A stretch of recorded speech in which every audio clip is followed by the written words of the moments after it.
Magna can't attend today. Oh well, it's fine. Um, I thought that it could be good to go live today, um, because it's one of the last Saturdays that I'm going to be in this house. I will be moving in 2 weeks' time, and next weekend is my best friend's birthday party, so I won't be at home. And yeah, so that's why I decided to go live. Unfortunately, my whole house is a mess because I've been cleaning. I've been fixing things around here, putting things in boxes, and yeah. And so, well, in order to clean, you have to make a mess before you can clean, because I have to put things in different bags and stuff. So I don't have a good clean kitchen in order to do a live that's in the kitchen. So I have my macaroni and cheese here. I got this Gouda macaroni and cheese package that unfortunately I put it in too much water, so it's very runny and not very sticky, but that's okay. Yeah, let's see if I can there are 2 people on, but usually there comes more and more people as the live goes on. So we're just going to be hanging out here. I'm looking forward to everybody's discussions. I've been reading The Hounds of Baskervilles. I'm almost finished with the story of The Hounds of Baskervilles, the Sherlock Holmes, Arthur Conan Doyle. But there are 2 stories. There are 2 more stories in here, which is The Scandal in Bohemia and The Adventure of the Speckled Band. I used to be a part of the BBC Sherlock fandom. I used to be one of those crazy John Locke shippers. Like I really thought that Sherlock and John Watson would get together. But unfortunately, that wasn't the case. Oh, I also have some tea.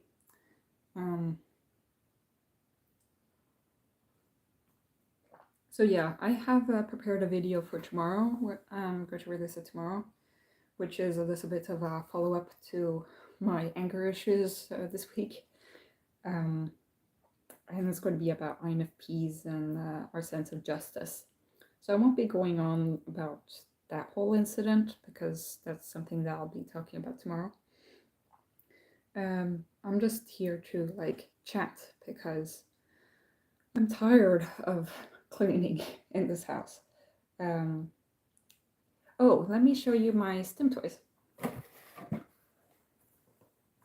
So, I mean, there's this STEM toy which you guys have seen before, which is kind of like a mini hedgehog, and it makes really nice sound.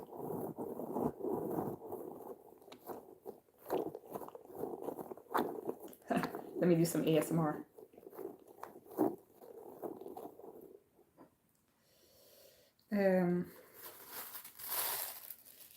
Then we've got this banana that is, unfortunately, is quite sticky, so I don't really love it. But it's filled with sand, so that's kind of nice to squish it.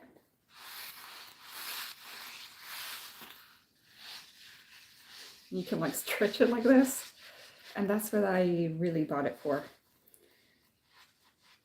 I don't understand. Sometimes it's very sticky and I don't like it, and sometimes it's not. I don't know if it's because of the temperature or how much you play with it. But yeah, so, oops, not really that happy with this banana fidget, but I've tried it at least, so. And then I got the Tangle.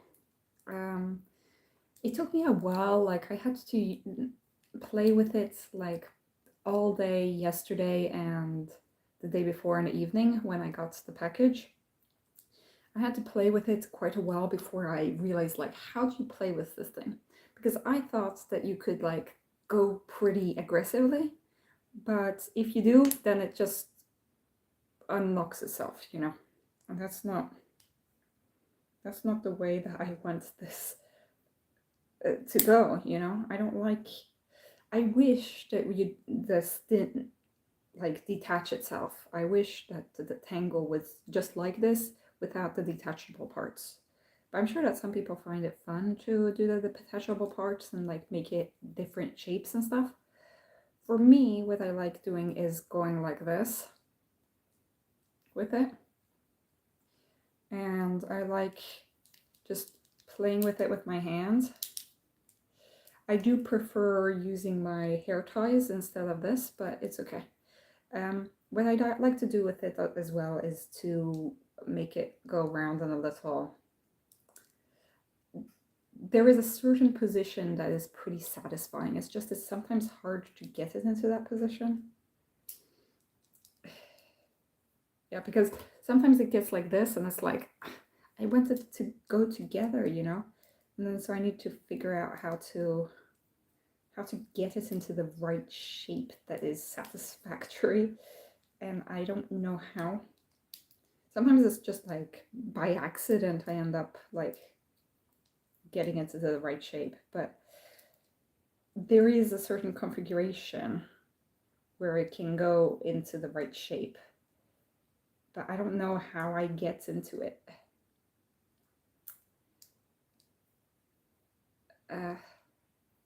There, I think I got it into it. It gets into like this little, like I can use it like a ring. So I like it when it's in this little shape. It's like you could use it as a keychain or something, and then you can like tear it apart, and you can play with it like this. But if you put it together, then you can just have it in your hands and just like do like this. I got the Tangle Junior, so that's why it's so small.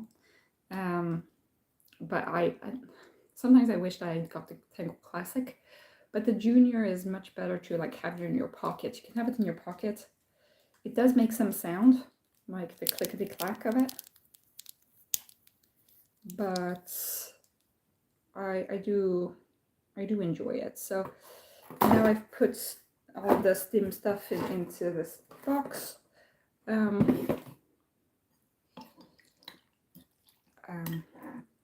Sorry, I'm eating some of this. What else am I doing? I was listening to The House on the Cerulean Sea by T.J. Klune. Really enjoyed that book. I listened to the audiobook, which was pretty good, but now I only have 5 free hours on the audiobook app that I got for free. I got 60 days, but I only got, was it 30 hours of listening that I had? Or 40? But I used them up. And now I'm like, I have 5 hours, and there's no book that is 5 hours long. They're only longer books. So let's see. Oh, hey, Adrian. I've missed you, and also I saw a squirrel today. So I will. My next video will have a squirrel on the cover. I've already started to upload it, but then I had to stop because I realized I wanted to do this live. So there was a squirrel that came really close to me yesterday, or today, I mean. And I don't know why he came, but he was really interested in like the food I was eating. I was eating like a Piccadilly salad, like a, you know, salad bar where you just pick and choose things at the grocery store. And he came and he was like, you know, and like wondering what I was doing, but then he did not. He left because he realized that there was nothing good for him to eat. I was eating chocolate that was melting because it's so hot. Like anything that's above 20 degrees in Sweden is like terribly hot for this place. I'm fine with it because I grew up in France, but in Sweden it's like because I know how to keep myself cool. It seems that Swedish people like they'll see the sun, they'll go out, they have really bad habits with the sun. They'll go out expecting to get completely red, and that's the consequence that they'll take, you know. They're not taught to take care of their skin in the sun, because they've not really had to deal with that. Now, because of global warming and such, I think that they'll have to deal with heat stroke and all those kinds of things. If you're walking down the street, the Swedish people will take the side with the sun. Well, for me, I'll always, I mean, my skin is extremely white, more white than a Swedish person because I have more of like, my mom is American and I have a different kind of skin type than like Swedish people. Swedish people are more likely to get brown in the sun, and I get very red in the sun and I just burn immediately. So I'm very careful in the sun. I have my sun hat. I put on sunscreen and I renew the sunscreen. And I don't walk on the sunny side of the street if I can help it. I keep myself hydrated. I have a water bottle with me. But I think that a lot of Swedes, they haven't, they're just so happy that the sun is there that they like forget about all the rules. Which, you know, is not great for the levels of skin cancer in this country. Because also Swedes like to travel abroad during the summer and go to warm places. I remember I worked at an old age home a few years ago when I was a student, and they didn't have AC, and the old people didn't understand that the sun was not good on their skin, and they would sit in the sun and they would like say no to us. Like, we would ask if they wanted to drink some water or go in the shade, and they'd be like, no. It's like, okay, you want to die from heat stroke? I don't know. Also, like, their skin is so brittle and thin. And like, you know, they're making my job more difficult because like I was supposed to like squish all of the creams on them, you know, hydration creams. And yeah, some of those people in there they did not know what the sun was, basically. Anyway, sorry about my rant about the sun. My ISTJ dad is extremely paranoid about the sun. He'll like put like level 50 SPF, and he'll always have a baseball hat on, and typical ISTJ thing to do, to have a baseball hat on, but okay. Okay, now we have 5 people on. Let's see if there is something in the chat. No. Oh, guys, please write in the chat. Otherwise I'll just keep on talking about dumb stuff. This macaroni and cheese is not great. I got it at a cheap store, and it's Gouda. I don't think that Gouda goes well as a mac and cheese. But now I've tried it at least. There is a lot of mess around me because I'm trying to decide, like, okay, what are the things that I need until the last minute of my move, and what are the things that are things that I can pack down. I've gone up and down to my the closet or the attic or whatever it is called, the cellar, the basement. I have like a closet thing, not a closet. Ugh, please help me, guys. I don't know what the name is. The place that you put things in that don't fit into your house. I was there. I've been there like 5 times today. So I am pretty tired about that. Okay. I've been watching a lot of autism videos, and it's nice to have them in the background, because it's like, just in the same way as the INFP community, it's like I have to go and watch the videos by my INFP friends online.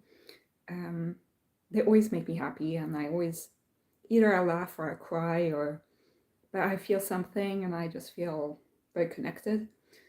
I don't feel as much about that when it comes to the autism videos, but I do follow certain creators that have more of a vlog style kind of content, like kind of like mine, except that they focus on autism and ADHD.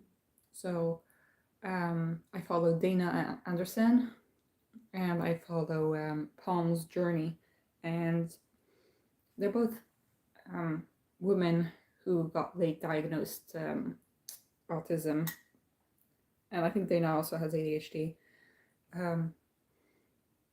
I follow other creators that are also late diagnosed, but it's not really the same, because they're giving more like informational stuff rather than vlogish stuff. Oh, hi Martin. It makes me happy to see new people on this channel, you know. I saw that Martin has been commenting lately. Sorry for the eating. I think that that's putting people off, and that's why they're not joining the live. Maybe you guys also have things to eat. At this time of day on Saturdays when I do my lives, I'm usually cooking. Oh, you did find me through Dana Anderson's channel? In the comment section? That's crazy. I really do love that Dana Anderson's channel.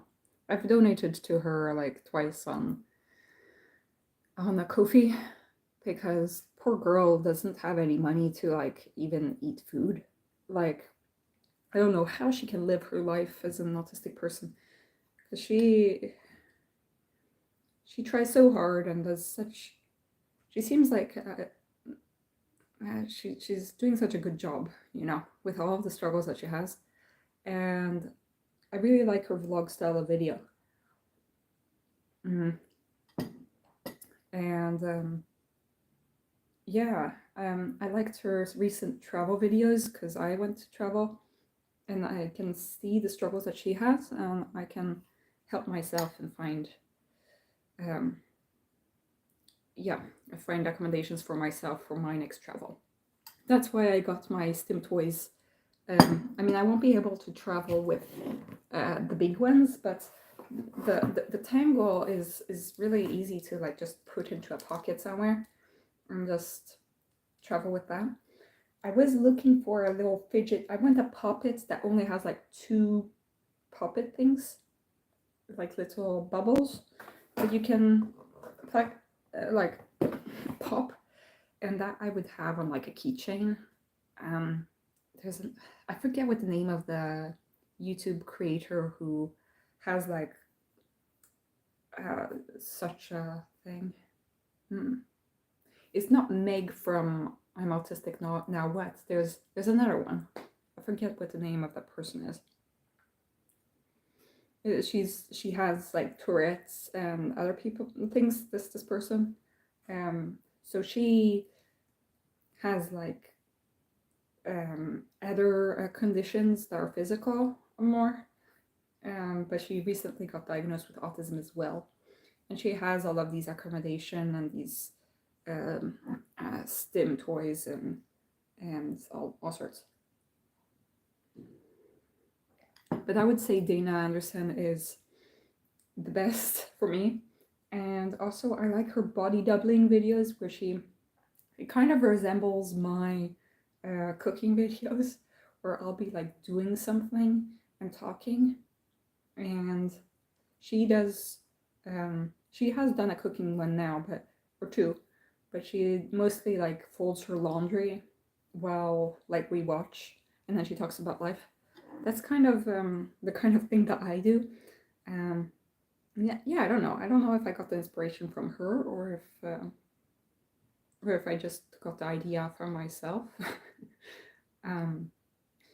I started with the HelloFresh when I started the HelloFresh to do. I didn't know that it was called body doubling at first, but that's what it is. It's having people watch you while you do things to give you the motivation to do things. It's really effective for me because I'm so motivated by extrinsic motivation stuff. So that's fun that you found me through Dana Anderson's comment section. Because I've only recently been going through my autism journey. I'm not sorry. I have to push live chat. I was putting top chat before. So yeah, I'm eating this gross Gouda pasta. It's also I've been cleaning my refrigerator, so I can't keep tons of stuff in my fridge. But yeah, that's what it is. I do recommend that Pawn's Journey, Peaune Journey. It's a girl called Pauline, but her nickname is Pawn, and she has just gotten her autism diagnosis, and she doesn't have ADHD, she just has autism, and yeah, so that's great. Okay, I'll stop talking about autism and ADHD now, because this is actually an INFP channel. It's an INFP channel, but I talk about my life, so obviously I'll get into other things.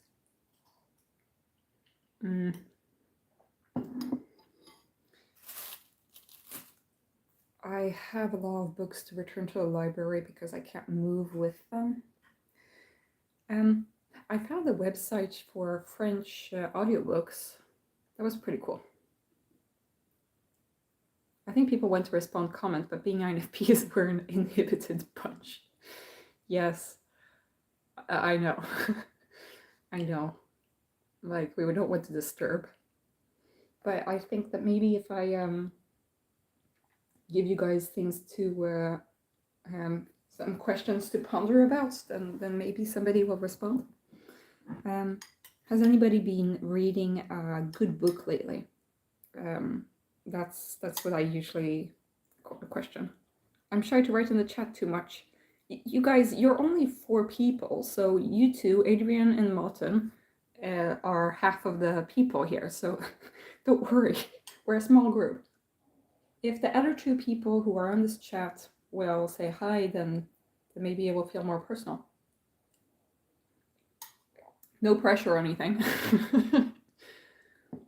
Were you referred to the storage unit? Yes, it's a storage unit, but it's in my building, so it's yeah, it's a storage unit, but it's in the bottom floor, you could say. So I have been putting all of my winter clothes down there and taking up all of my summer clothes up here. I was wearing a dress actually today, which is not really my usual thing. I think that people were staring at me because I don't really like shaving my legs, and I did shave my legs. I don't really know how to do it like great because I don't really care for it. I just take off like the a big part of it, but then like I'm not really that careful about it. It takes ages and I hate it, so I'd rather not. But I do live in a small town where everybody knows everybody almost. It's not that small, but I am a doctor in this town, and so I need to present sort of a semblance of normal, neurotypical, whatever, because people recognize me on the street. I went to mask more. Ironically, it is easier to mask when you are in Stockholm, because Stockholm is, or not ironically, but it's just kind of counterintuitive because it's a bigger town, but it's much more progressive town. It's much younger people, a lot of gay people on the street that are holding hands and you know, have strange color hair and all of that kind of thing. That's much more common in Stockholm, and so me walking on the street with like half-shaven legs, that does not matter to these people. But yes, it matters here, unfortunately. And I'm kind of tired of teenagers who like to comment on things. It's like I shouldn't be feeling insecure about teenagers, but oh well. Oh no, my talk about shaving my legs has gotten a person to leave. You're only 3, okay. Yes, we are all shy, so I think that maybe I scared people.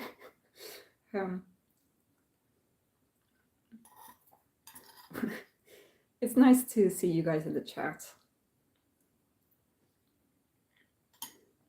Because it's like, well, I can't be the only one who's having a conversation with myself. I mean, that's what I do every day. I talk to myself all the time, so that's why I'm doing this. Because I may as well talk to somebody who understands. I think that a lot of people are very busy in May, so it's not like a lot of people who can come to a YouTube chat or YouTube live.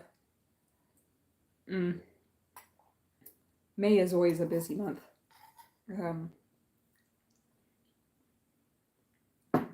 But as I said earlier on, it is the last live that I'll be able to do in this place. Then I will be moving to another apartment in 2 weeks. So I don't know what the light conditions are going to be, where I'm going to sit. I guess I'll do the same setup with like my couch and my table, and have the phone put the way that I am doing now. But maybe the light will be coming from the other side. I mean, you know, or maybe I'll have the light in front of me or behind me. I don't really know how it's going to look like and how I'm going to arrange the furniture. Or maybe I decide to do my videos in the kitchen or in my bedroom. I have no idea. So yeah, I don't know when I'll be able to do a live next time. I hope soon. Because I know that people like the lives just so that they can have it in the background. And also, some people actually do like sending questions in the chat. Oh, Zeus. Hello, Zeus. It's nice that you come to the lives. Yes, I'm doing well, thank you. My last few videos have been me being angry, basically. And I do have a follow-up video tomorrow about INFP sense of justice and autism sense of justice. But I wanted to do a live because, yeah, I wanted to do a live. I think I don't understand what's going on with my in my kitchen. I need to check up on something. So 2 seconds, guys.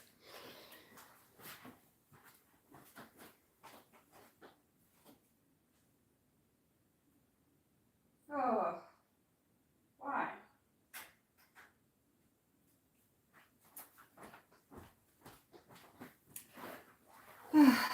Well, guys, I just burnt my Bernie thingy. I thought that something was smelling a little bit weird. I don't even know how I turned it off. Okay, well, this is like typical what sorts of things happen. I need to just put the fan on.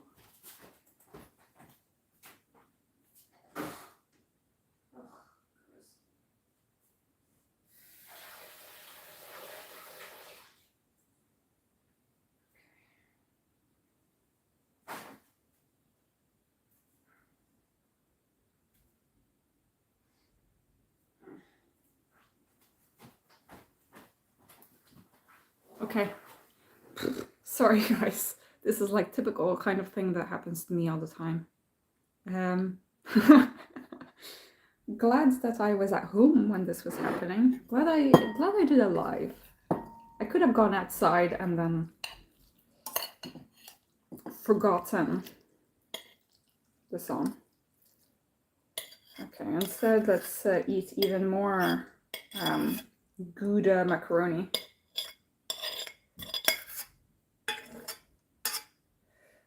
In my last video, I was having somebody message me during the video, and Vondelpete thought it was quite exciting.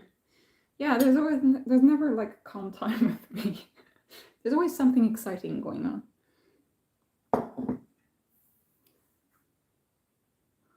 I guess I tried to turn off one of the plates, but then instead I ended up turning on the other one. I guess that's what happened.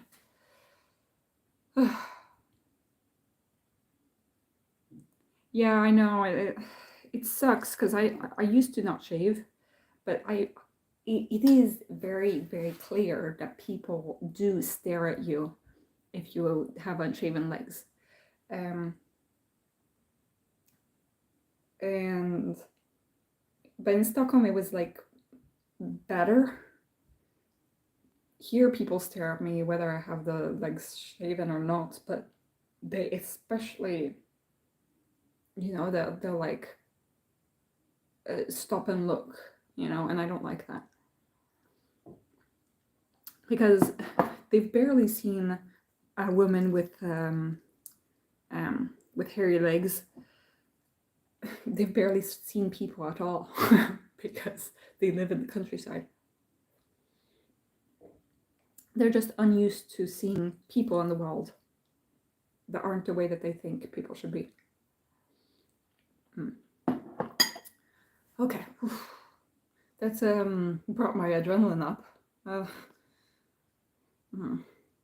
It still smells gross. What country? I'm in California, USA. I'm in Sweden. And I know that I don't know where Adrian is from, but isn't it like Canada that you're from? It seems like you're French, or you have a French name.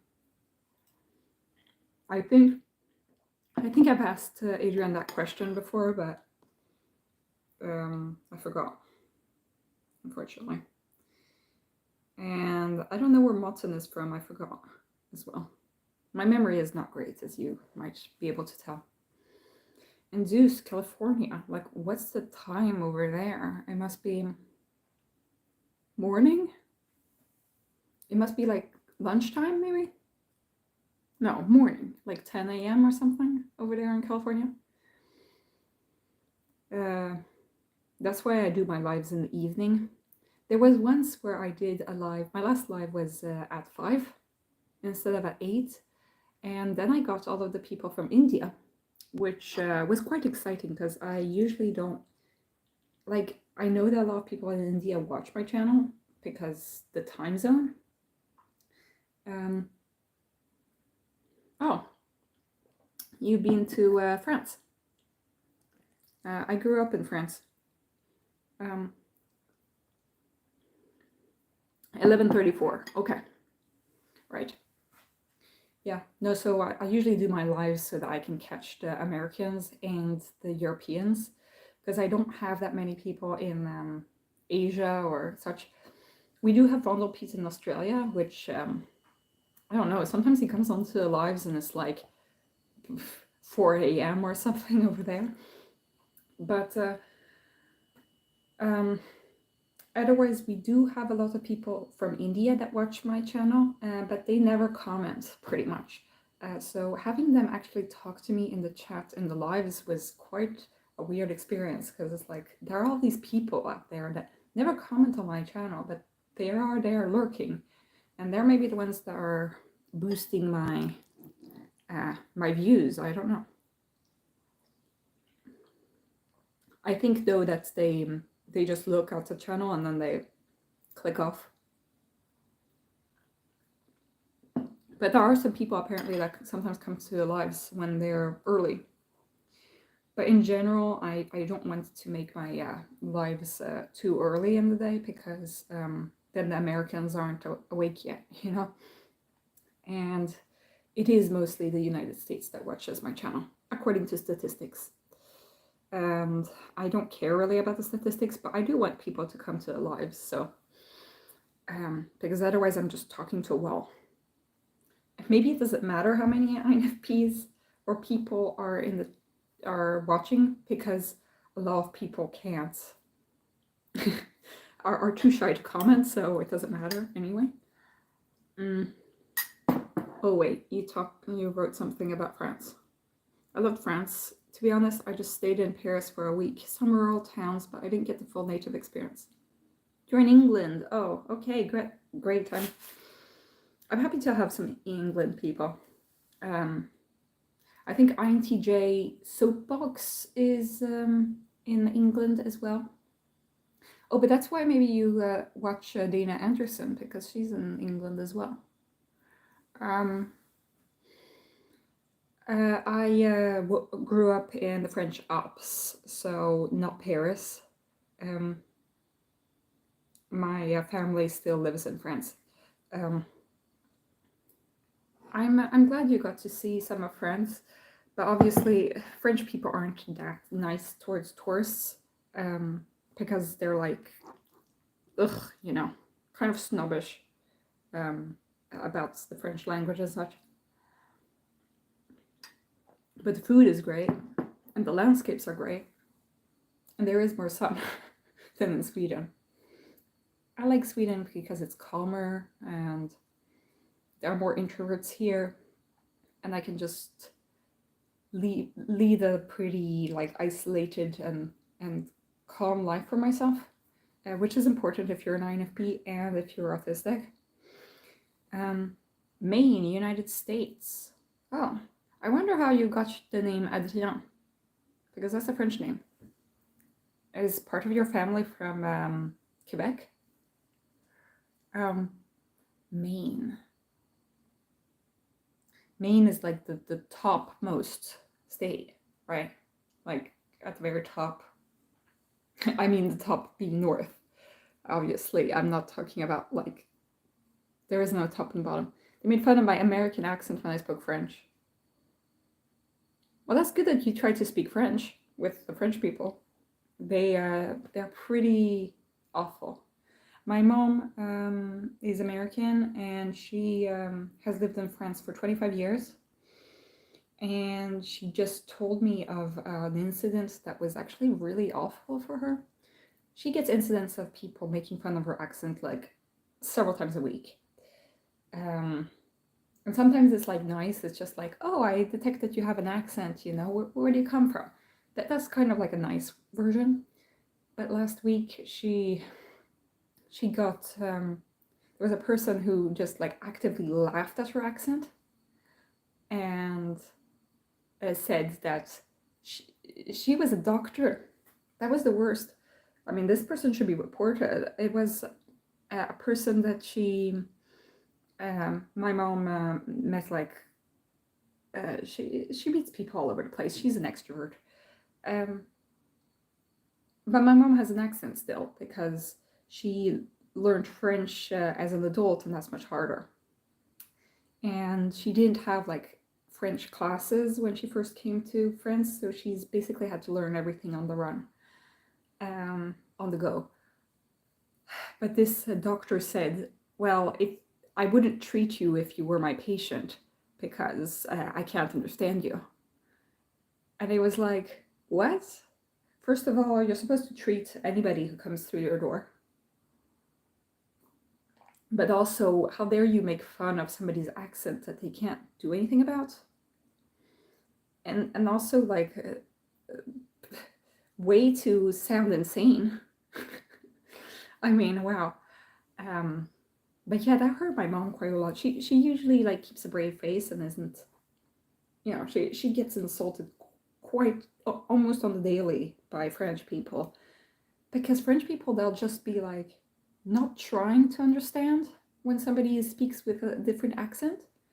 They'll be just like, what, qua, qua, you know, they'll be like, what, you know, they'll be like, qua, and they'll be like, I can speak English, you know, and it's like, no, my mom has lived in France for 25 years. She can speak French. It's just that people don't want to try to make that extra effort to understand her accent. That's really unfortunate. Like, you know, people are just, they have their biases, and they don't try to open up to new ideas, new people.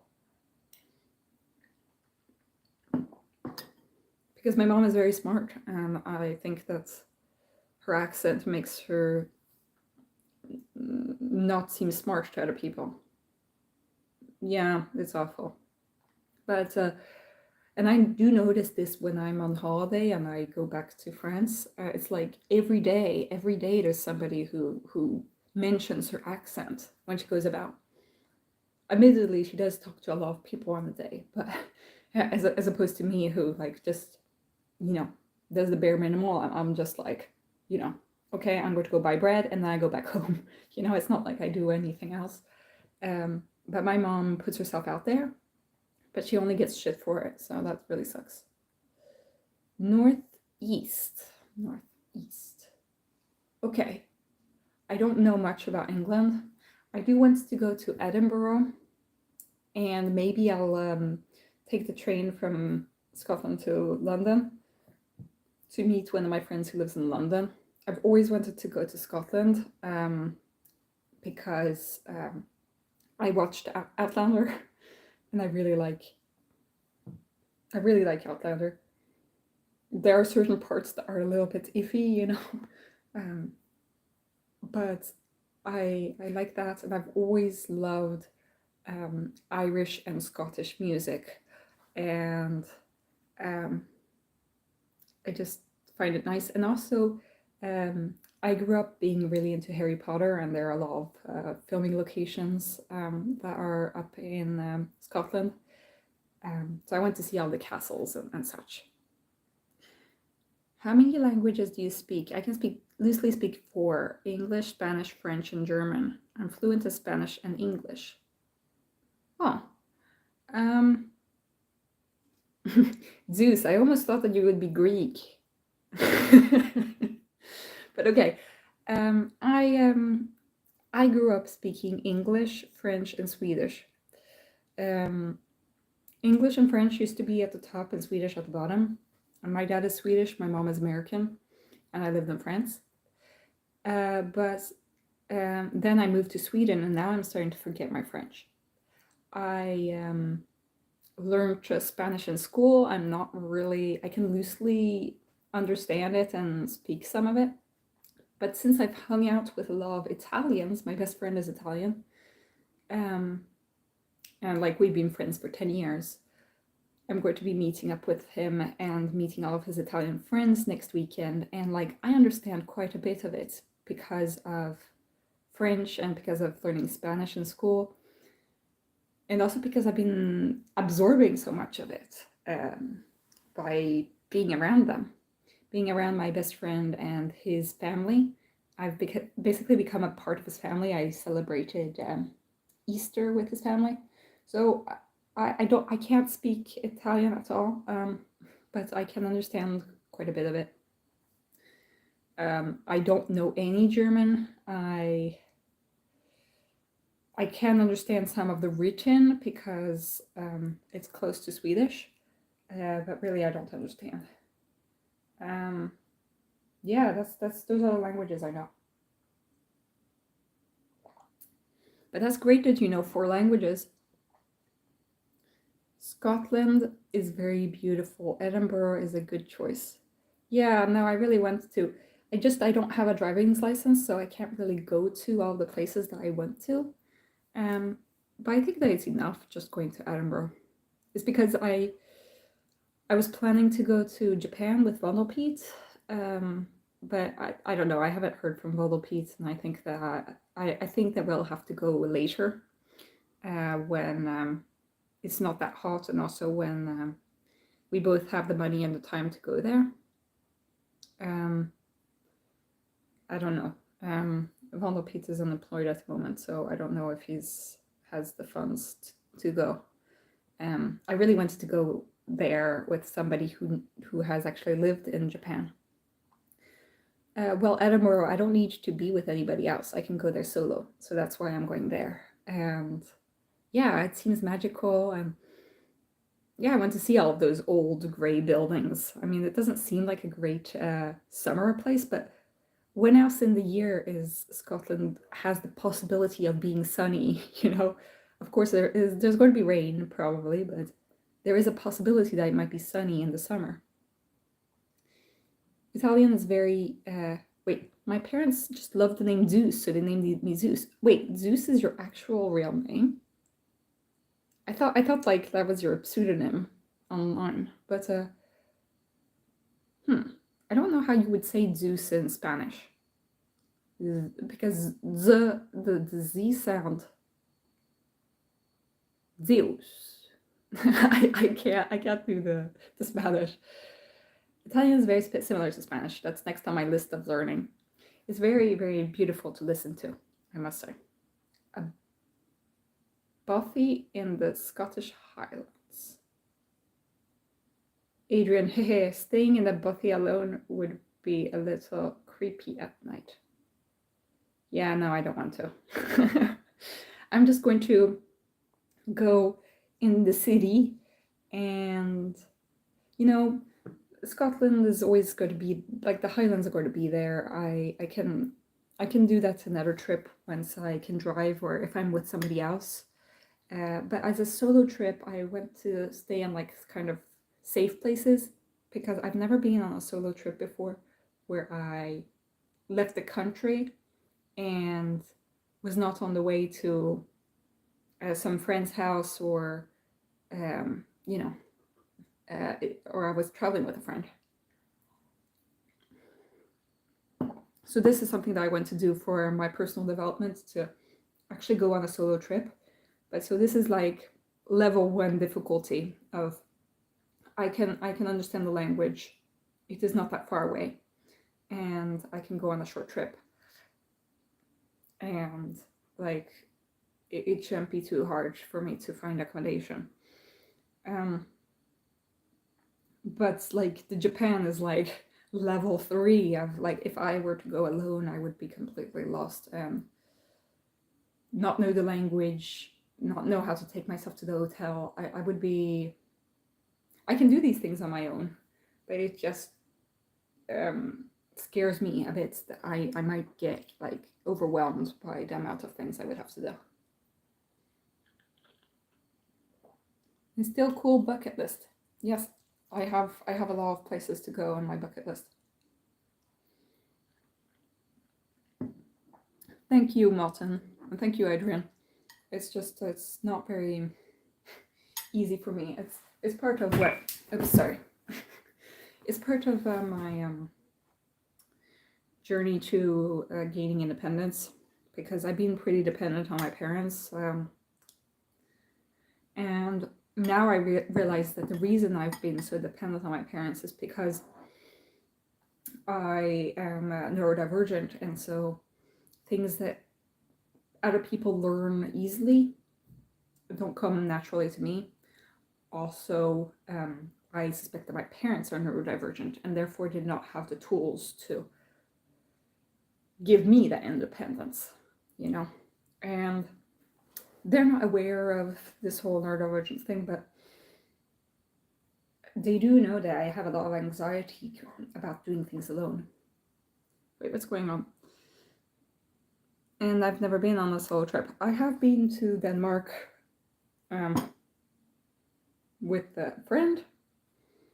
I've traveled through Sweden on my own because I've had to, because of my job and such, but never outside of Sweden. Otherwise, I've been on family trips, like car rides with my dad and my mom, my brother. But otherwise, yeah. That Zeus is a cool name, yes. It is. Like, wow. You're named after the god of, like, the king of the Olympians. I'm not. My name actually means, Ingrid means hero's daughter. So, you know, but it could also be, it also means Frey's beautiful daughter. Because Ing was the other name of Frey. Frey, I think, was the god of like fertility or something. And Ingrid is like the feminine version. But also it could be Ing's ride, like riding. I don't know if you rode through the woods or something, but so Ing's ride. So that's why my name is that. Yeah, I don't know, but Adrian is a pretty cool name too. I don't know what your name is, Motten, but Motten is a fun name. It's. I thought that it was like Norwegian or something, because it's like a little mott, a little. And in Swedish, you add n at the end of the word to make it like the bestämd form, to make it like the mott is motten. Motten doesn't mean anything in Swedish, but I'm just giving an example. So the mott, motten. It also makes me think of the word for, not chipmunk, a marmot. You know, marmots are pretty cool.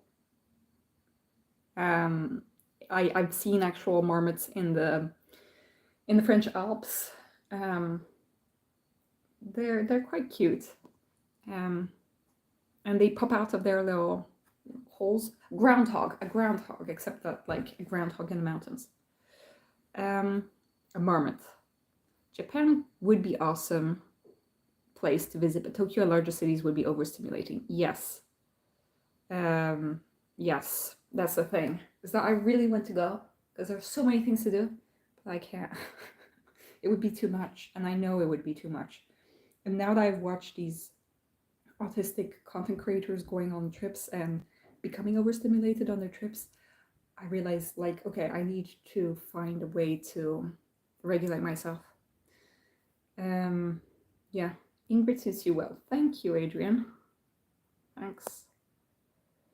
Yeah, the length of the flight sounds scary to me. Oh yeah, I haven't been on a long flight since 2016 when I last was in the US to meet my family. At the moment, my family in the US is kind of going through a tough time because my uncle has pancreatic cancer and it doesn't seem good, you know. And my whole of that side of the family is, you know, they don't really need an extra person to come in there. But I think that once my uncle is done with his chemotherapy, maybe like the year after that, maybe I will be able to visit. We'll see. You're planning to go to Japan next year. I'm planning for March 2025. We should do a March 2025 visit with Vanderpeet, with Deuce, and with my friend who lives in another another Swedish city. She now wants to come with me on the trip, and I was like, yeah, well, she has really bad ADHD and she keeps forgetting about things, so it's like it's hard to make plans with her because it's like, you know, I know that it won't happen, you know. Last time I was going to meet up with her, she came 3.5 hours late. For no reason other than that, like she forgot. And it's okay. But when it comes to like doing a big trip to Japan, you know, I want the plans to be kind of in place. So yeah, I don't know. Maybe I'll see what Wonderpete has to say about the thing. There was somebody else who wanted to go.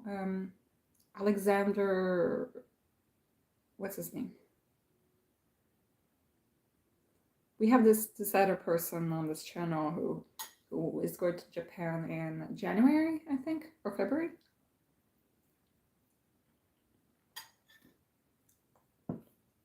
Wait. Adrian says, yes, Martha, not a fan of planes or flying. Same here. 2025 or 2026 to hike Fuji-san. Oh, hey Ingrid. Mörk. Sugan. Okay. Yes, Alexander. Oh, hello, Alexander Washman. Yes, okay. It's so hard because everybody wants to go to Japan, but everybody wants to go at different times. Okay. So Alexander is going in January, I think. I don't know. I haven't really wanted to disturb Wonderpete because, well, I don't know. He's going through some low period at the moment. The flight is about 12 hours. Oh god. I'm taking marijuana edible to sleep through most of the flight. If you live in Mexico, which I guess that you would go through the Pacific Ocean to go to Japan. Like the opposite direction. I know that like Wonderpete lives in Australia, so for him he just goes north pretty much. But for me, I'm going east, and you would be going west. You would be going so west that you would be going towards towards Japan. That would be quite funny, actually. Oh no, not Mexico, California. Oh right. Yeah, that would be great if you have like a direct flight. I postponed my Japan trip because I need all the money for my apartment. Oh yeah. Same with me, I need to fix my apartment. Well, how long have you postponed it? Because maybe you can do it for March 2025. Maybe we could get all of the people on here. Like Merc Sugan could also be coming, and Zeus, and Alexander. This trip is just getting too many people for an introvert. My apartment has no furniture and no floor. You don't have a floor?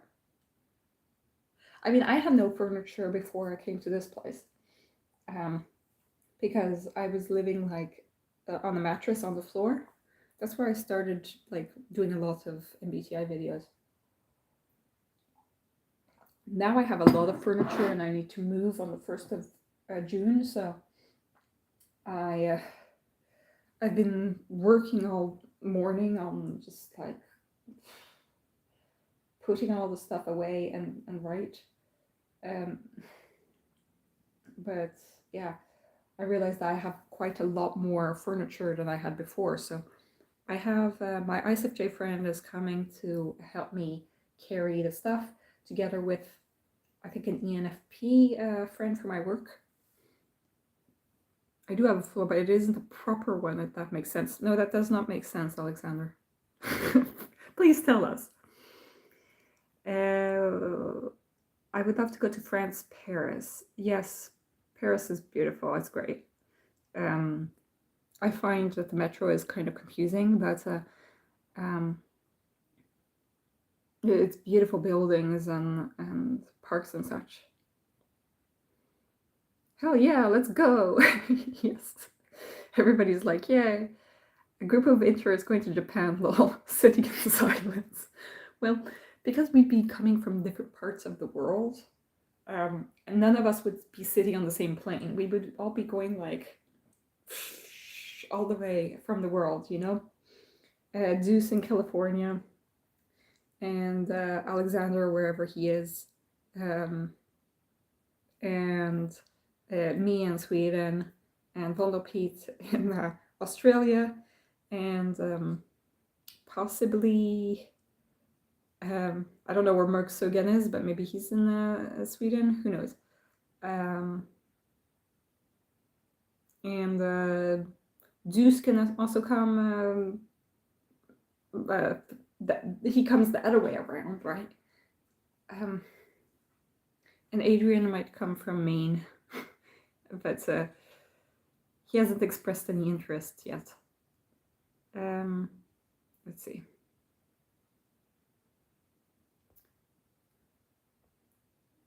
It is only Screed. I'm in Germany. Oh yes, you're in Germany. True. I forgot that. I keep forgetting where everybody comes from. Okay. Well, maybe you in Germany might be on the same plane as me. Because we're quite close by.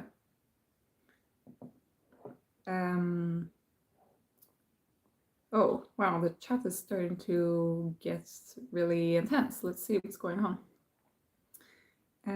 Maybe if we could teleport through a wormhole instead of flying. Yeah, that would be great. I live weird. I have a 2-bedroom apartment. I converted one room to an office to work from. And the other room has nothing but blankets and pillows. My living room has a TV and some foldable chairs. My brother wants me to get a couch, but I do not want one. Wow, same, Zeus. I only got this sofa that I'm sitting on. I don't know if you can see the sofa. I only got the sofa because, well, I realized I'd be living here for 2 years, so I decided to invest into a small sofa. And sometimes I sleep on the sofa, so it's kind of good to have it. But I used to live without a sofa, with no real bed. I was actually just on a mattress with pillows and blankets. And that was extremely weird to everybody that, that I would live that way, but it was fine for me. But now I feel like, yeah, I'm happy that I have these basic furnitures, because it helps me structure my life a little bit.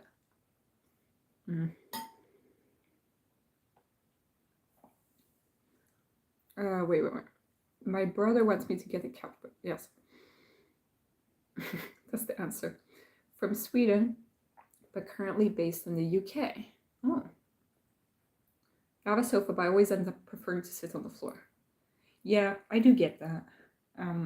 It is nice to sit on a sofa though when it is cold up in Sweden. Like, I don't have a rug, so I'd rather sit on the sofa.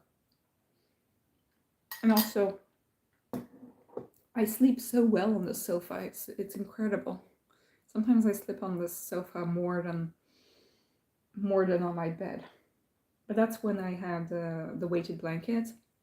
I had to give back my weighted blankets to my ESFJ colleague. But I'm going to buy a new weighted blanket once I've moved.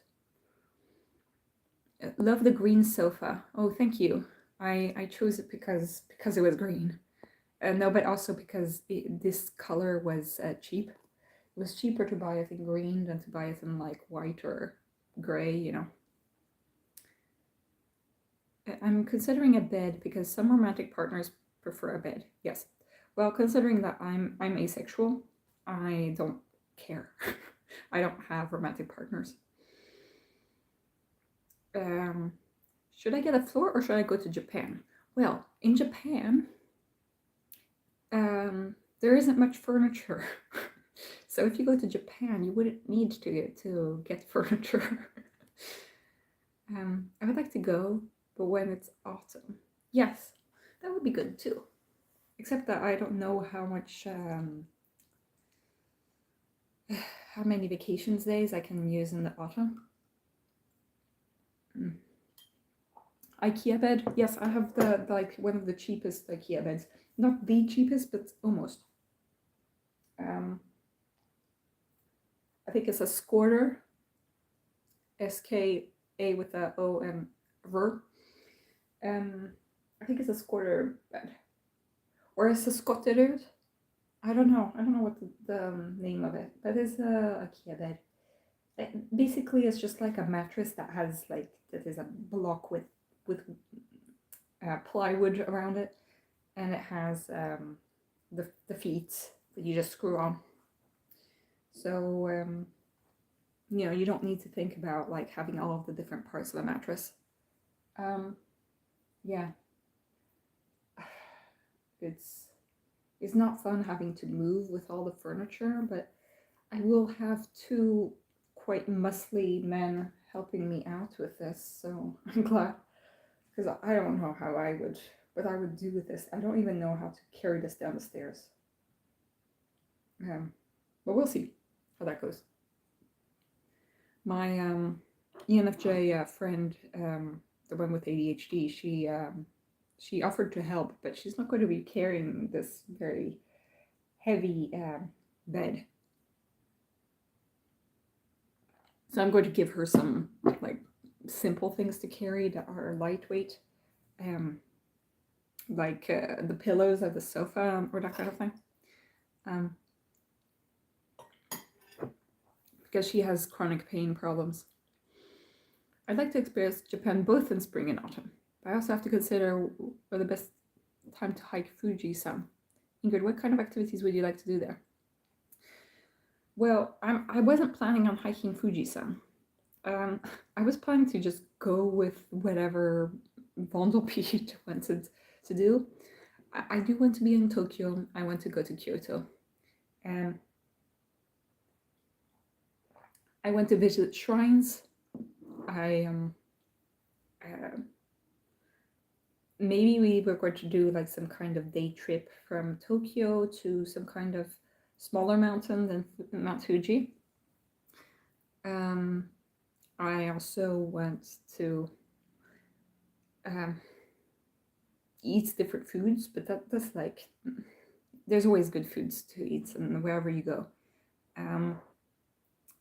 I wanted to go to the Ghibli Park, but that seems like an impossible idea pretty much, because you need to buy the tickets very long in advance, like at a certain date, and it's like a lottery, so no, I'm not going to do that.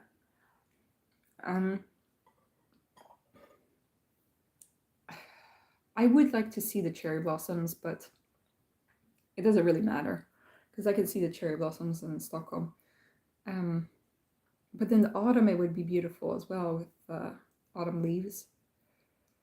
The weather is terrible in the summer, and I've heard that is not great. I do want to go to the Pokemon store for my brother and pick up some Pokemon things. Because he's a huge Pokemon fan and has been since he was very small. I went to see all the kawaii things and go into a stationery shop.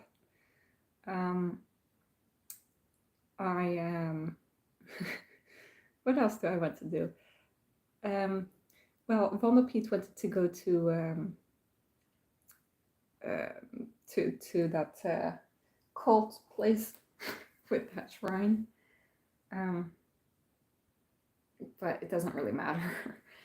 There are a lot of shrines, but it just anywhere would do pretty much. I mean, IKEA couch, Ingrid. Oh yes, I sleep on a rusty bed of nails. And it's from IKEA. Okay. What is the name of this? I don't know. I have no idea. Is there a name on this? No. I don't know. It's not a very... I wanted one that looked kind of modern, you know? I don't know if you guys have seen it. Like, it's like this. You know? It doesn't have like really big armrests. And it's quite hard on the bottom, but that's what makes it nice, you know? And it's kind of low, so you kind of like... There's not tons of cushioning, but it is very comfortable to lie down in. I do prefer like that there are some of these like bed sofas that everybody has in Sweden, basically, where you just like roll out an extra part of the sofa to make like a bed, but I'm not going to be doing it. Okay, wait. Yeah, one of my friends had to stay up late or wake up very early to get tickets online, and luckily managed to get them. Sounds stressful to me, though. Yes, I would go maybe to the Tokyo the Studio Ghibli Museum, where you don't need to have do that whole song and dance thing. But I think that it's kind of far away from everything else that I wanted to see. Kyoto in spring with cherry blossoms would be beautiful. Shinkansen train. Yeah, well, considering that I've lived in France and I've seen the TGV trains, the Shinkansen does not excite me that much, but it would be fun to take it. I do like trains. I like trains a lot. Trains are my favorite mode of transportation, I would say. If I had to choose a mode of transportation.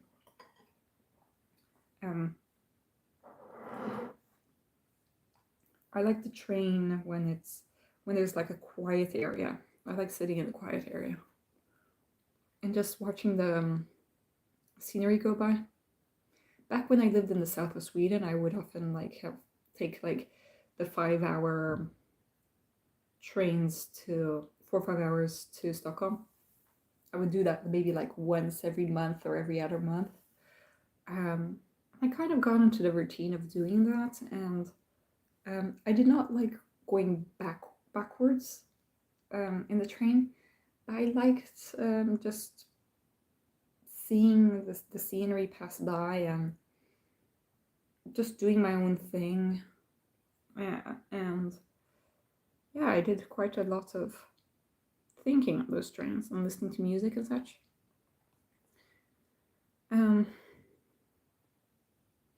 Yeah, I don't know. There are many things I could do.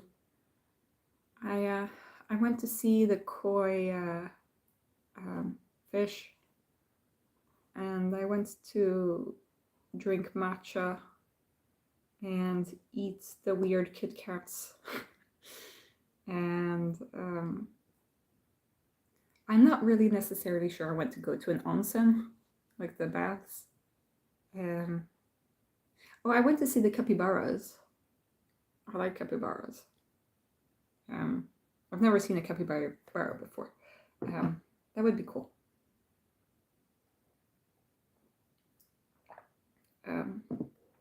Yeah. There are a lot of things to do. Maybe somebody else has some idea. I hadn't thought of going and hiking the Fujiyama, but maybe not. Maybe that's a good thing to do.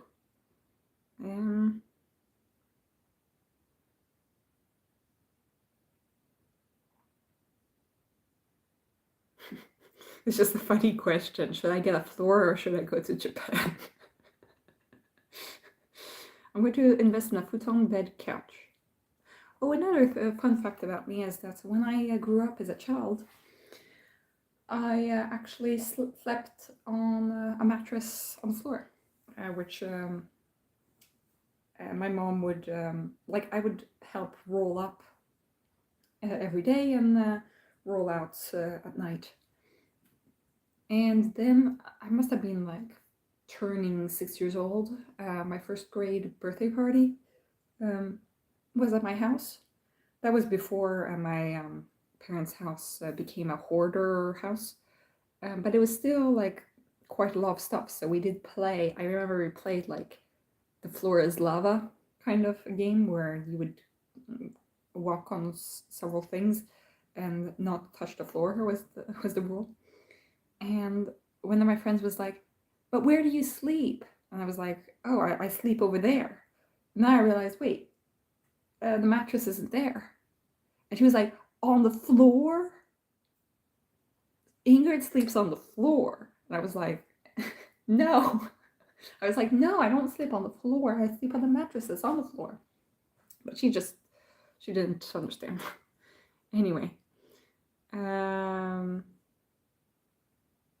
Go to a tea house? I love tea. Oh, if any of you go to Riga, it is the best place to drink tea. Riga in Latvia. It was a wonderful place, a tea place. But yes, it's not the same kind of tea, obviously. This is Japanese tea. that you're talking about. I'm talking about just regular teas.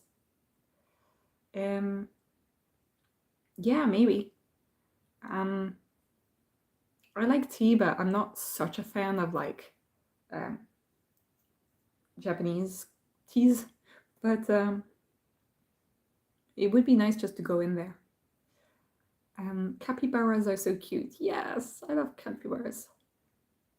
Yeah, no, I know that capybaras are from Brazil or like the rainforest. But they like the onsens. That's why they like put it in there. Yeah, get a floor or go to Japan. I mean, invest my savings to get a proper floor or travel to Japan. It's a hard choice. No, I really understand, Alexander. Not making fun of you. I'm just finding it to be a funny question. What's the most important? Yeah, kind of both. Well, I mean, it depends because you're just going to report your trip to later. So maybe you need the floor first, you know. I like how the Japanese strive for perfection and how everything runs so smoothly. Apparently, the airports never lose any luggage. Oh, well, that's great to know. I think that Sweden runs pretty smoothly. Unfortunately, they are very, very inhibited by the fact that they want things to be perfection, and that's why they don't want to speak to people in English, apparently, because they're embarrassed by their English, which sucks. But you know, it sucks that they aren't willing to try and. But I don't know. I've never been there, so I'm just going off of other people's perceptions. So Sweden goes pretty smoothly, but I've heard some pretty crazy stories about Japanese efficiency and perfection about things. Like trains coming on time and that kind of thing. I slept on the floor since childhood, just pillow and blankets, no mattress. Sleeping on the floor is actually better than sleeping on a mattress. Yeah, no, I wasn't really on a mattress. I was on well, it was a mattress, but it was like a rolling mattress, it's like a futon, but it wasn't like stiff, you know, or it wasn't too soft. It was like kind of like sleeping on a little bit firmer blankets, you could say.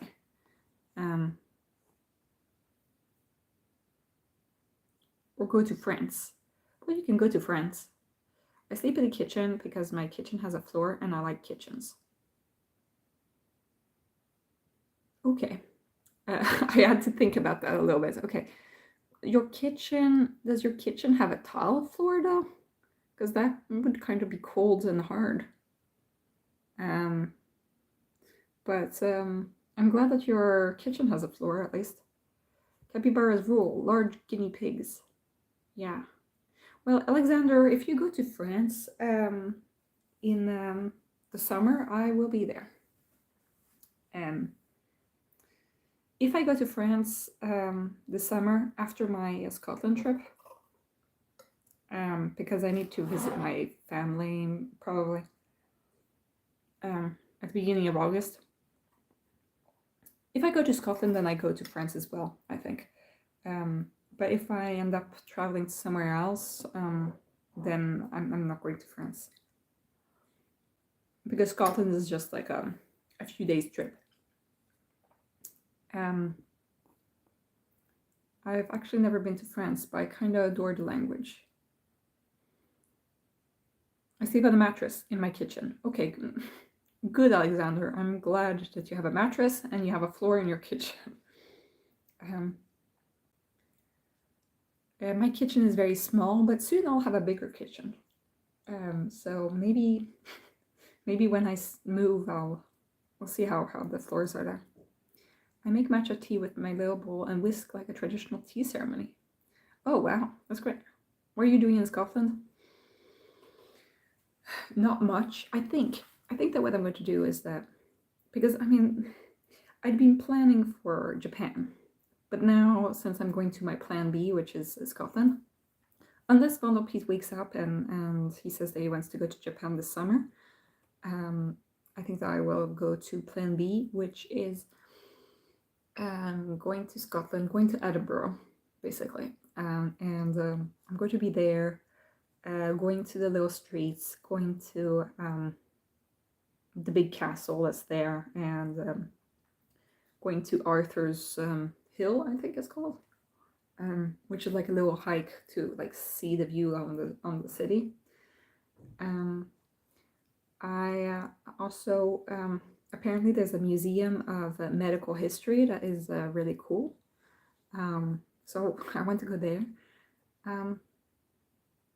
It's not like Scotland has like the best food, so that's not what I'm going there for. But I want to go like on a bus trip that goes to different castles in Scotland, where I'm just basically like a tourist on a bus, where it's like the bus takes you from Edinburgh up to certain places.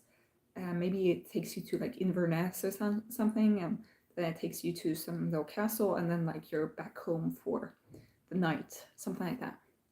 I was thinking of doing that one day, and then maybe just like wandering around Edinburgh's little boutiques. And maybe I decide to combine that either with going to London, or I decide to leave there and go directly to France to meet my family. That's kind of the basic idea of the trip. I bought the mattress from my savings. I had to postpone my Japan trip to buy a mattress. I hope you enjoy Scotland. Is it Surgeons Hall's Museums or something? Yes, I think it's that. I read a book called The Adventures of a Human Being. That was by a Edinburgh doctor, and it seemed pretty cool. Yeah, I don't know.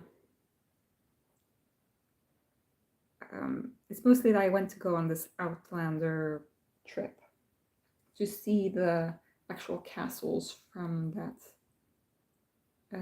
that series, and I went to hear the Scottish music and all that, and yeah, a little bit dream myself away to like another time, another place. I am very careful about what because Harry Potter used to be like my whole world, and now I have a lot of conflicted feelings about it because of J.K. Rowling's take on gender. But if you ever drop by York, let me know. I am based there, haha. You know what? Okay, this is a story I haven't shared yet on my channel, which is saying something because I share so much. When I was in high school, we had this American teacher who was really he was really great. I think that he was an ENFP, and he would bring his guitar to work, and it was great because the French teachers just like did their job and went back home. He was the person he started up the pantomime, he started up the music club, he did all these things that wouldn't have existed without him. One of my favorite teachers there. But what he did is that he helped us if we wanted to ever study in England. He would help us.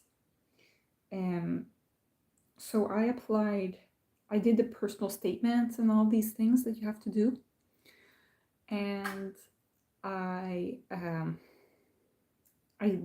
wrote my personal statement, and I applied to Durham. I applied to York, and I applied to UCL. I did not get into Durham, but I got into York and I got into UCL. And UCL is based in London.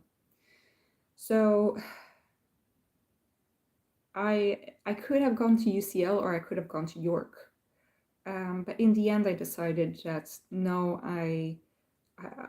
I went to try to go to Sweden, where my family is from originally, because well, the tuition was quite high for in England, and also I I was reminded of a quote that I read in the History Boys when I was in high school, which was that you're mixing up the smell of education and old stone, and it's like just because a place has old stone does not mean that it is the better education. And it's both true and untrue, but I realized that I was a little bit too enamored with the idea of going to an old place with a lot of old things, but it might not have been the best education or the things that I was interested in, you know. But I was really, I mean, I'd never been to England before when I did this application, so I looked at all these places in the UK, and I chose York out of all places. The university was supposed to be good for biology, so that's why I chose that. And then I chose UCL because it was in London and it was prestigious. I mean, I have a friend who studied in Cambridge biology, but I didn't feel like going to Cambridge and like, you know, reaching for the top.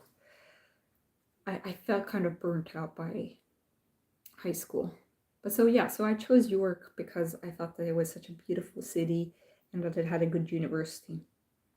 But yeah, so I'm not surprised that you are in York because that's a great place. York is a lovely old city. Yes, exactly. Exactly. But it's like, you know, maybe it's a great city to visit. So maybe I'll go and see. Visit University of York. They're not that bad, but the building is quite modern. York itself is a city, very beautiful though. Yes. No, I mean, I know that the building is modern, but the city was old, you know, and that kind of, you know, was romantic to me, you know. I ended up not doing that because I ended up starting medical school instead. Um, because I knew that it was practically impossible for me to get into medical school in England. You had to do tons of stuff on your resume and stuff in order to get in. So I instead tried to go to the biomedical route. Um, but if I had done that, I wouldn't have become a doctor. So I'm glad for my decisions now. But it wasn't a bad idea if I had done that either, you know. It was apparently especially good for a biomedical program that they had. I don't know if the actual university in itself was a great university in England. I didn't really check that kind of statistic. I was basically focused on the biology bit, biomedical.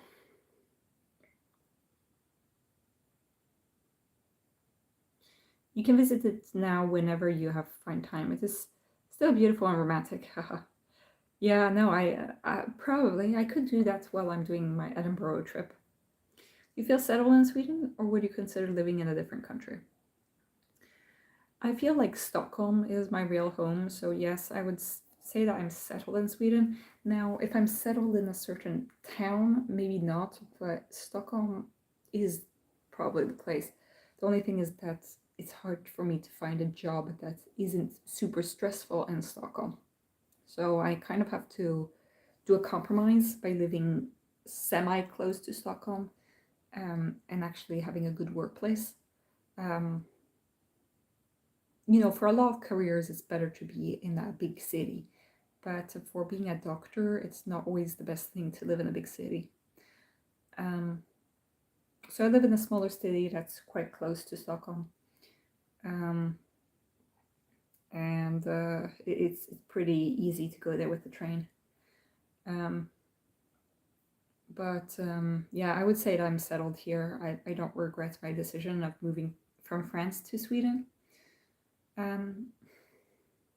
If I was really swayed to go somewhere else, then I maybe would.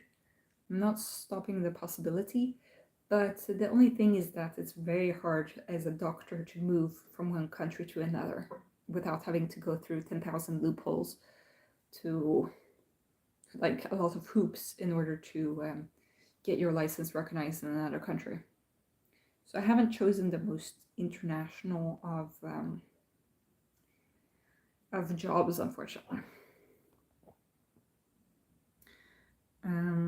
So yeah, that's my answer, Martin. But Mark, again, you're now based in England, but before you were based in Sweden.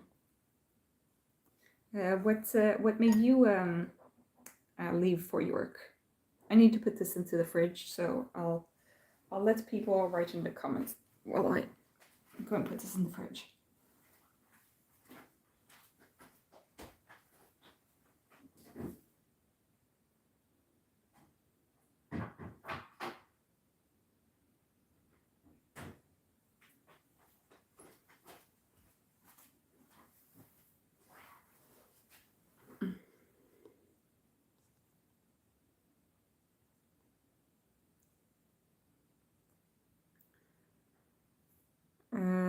Wow, I'd have assumed that being a doctor would be the best profession for transferability to other countries. Oh no, not at all. Not at all. It's respectable to be a doctor, but it's not transferable. It's pretty hard to transfer from one country to another. What is transferable more so is probably if you're a researcher, if you do medical research or just scientific research in general, then, you know, if you're doing a postdoc or like a PhD or postdoc, that is pretty international. But in terms of like being a clinician, the rules are so different in every country that it's hard. Also, like I have such great working conditions in Sweden, which I know that it's not the case in other countries.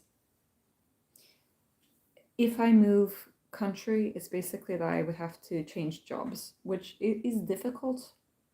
But you know, maybe that's kind of what I would need. I don't know if I'm planning to stay a doctor for the rest of my working life. You know, all the way until being like the age of retirement here is 67, and a lot of doctors retire afterwards because they love their job so much. Would you like to be a doctor in Japan? I don't know what the conditions in Japan are. I wouldn't want to live in Japan. It just seems kind of a stifling environment for corporate work, at least. When it comes to doctor work, I don't know. It seems a very traditional society in many ways, even if they're very innovative. Yeah, no, I wouldn't work in Japan. I know that their healthcare is quite good, but no, I think that I have actually like some of the best working conditions in terms of like the hours of work that you have to work. I would never be able to do it in France, at least. I wonder how you'd feel working here in the UK. There is a hospital in York. Think of earthquakes, Ingrid. Think of earthquakes. Yeah, the earthquakes will come soon. Apparently there's going to be a huge earthquake that's going to go, like, the Fujiyama is going to explode and like kill lots of people in Tokyo. That would be terrible. But do you have any ideas for jobs you think you'd enjoy more than being a doctor? It sounds like a stressful choice, but highly respectable. Yeah, this is a big question. I don't know. I've been questioning my choice of becoming a doctor since I started medical school, basically 10 years ago. I'm always going to question. A lot of my psychologists are like, yeah, you do great in research, but really, no, I don't think that research is my thing. I think that if I were to change jobs, it would have to be radical change, you know. It would have to be like I would have to go back to university and like take some kind of really academic course in something in the humanities. So maybe it would be linguistics, archaeology, something that I'm interested in, you know. It would not be medical based because I'm already a doctor, you know. It's not like I would choose something else. Wait. Oh, you have to go. Nice to hear and talk with you. Hope that everything goes well with you. Talk to you next time. Okay, bye, Deuce. Blah, blah, blah, blah, blah. Japan has the most earthquakes, yes. One of my best friends is studying medicine in Sweden, Örebro. I'm thinking of doing it too if I have time, so it is interesting to say about your experiences to me. Yeah, I studied in Karolinska, so I was in Stockholm.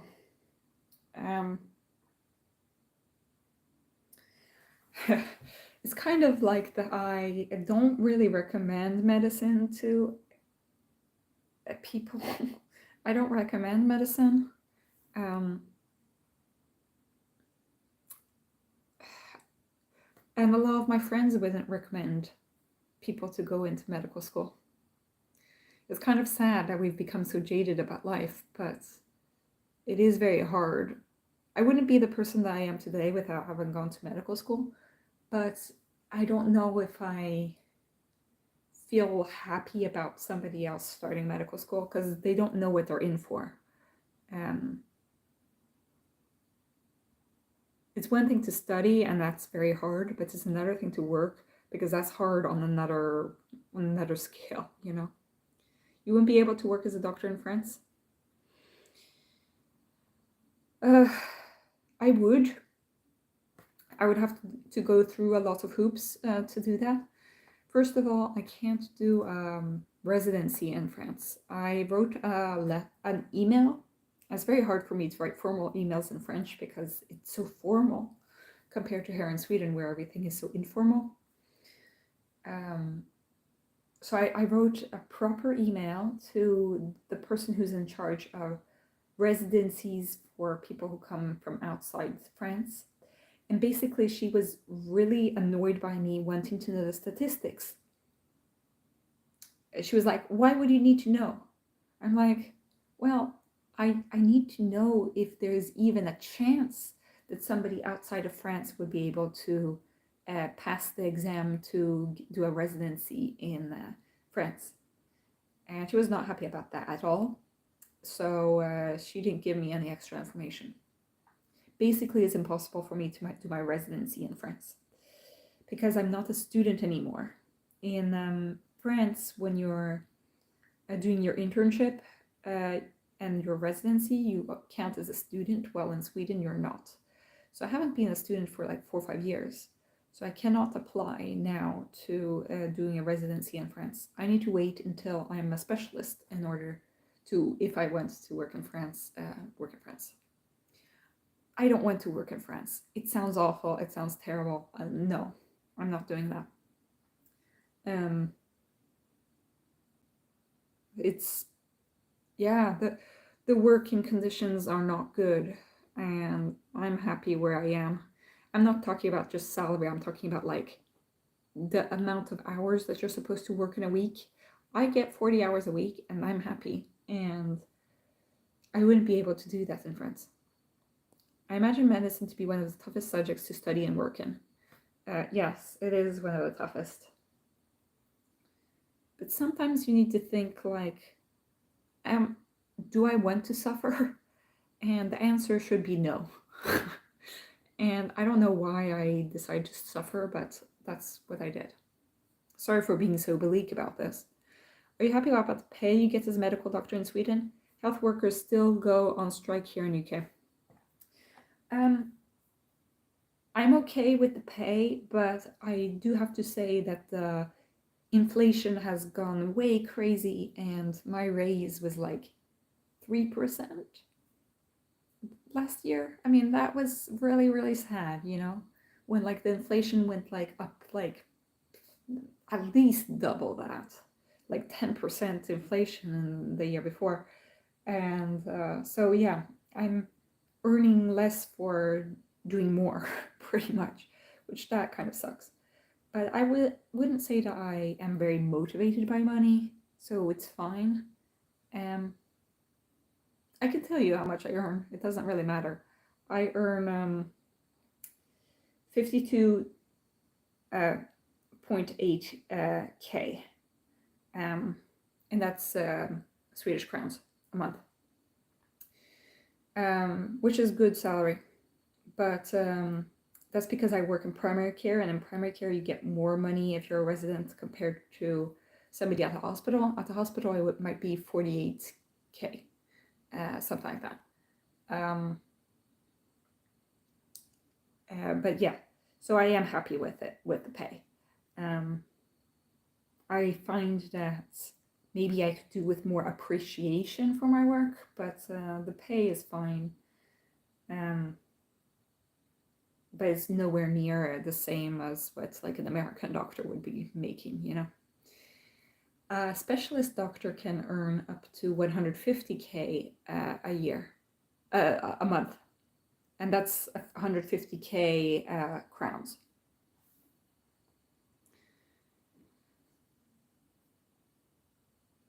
Do you want to do something more specialized as a doctor or just stay as a GP provider? This is something I've been thinking about. I think that I'm going to stay as a GP provider.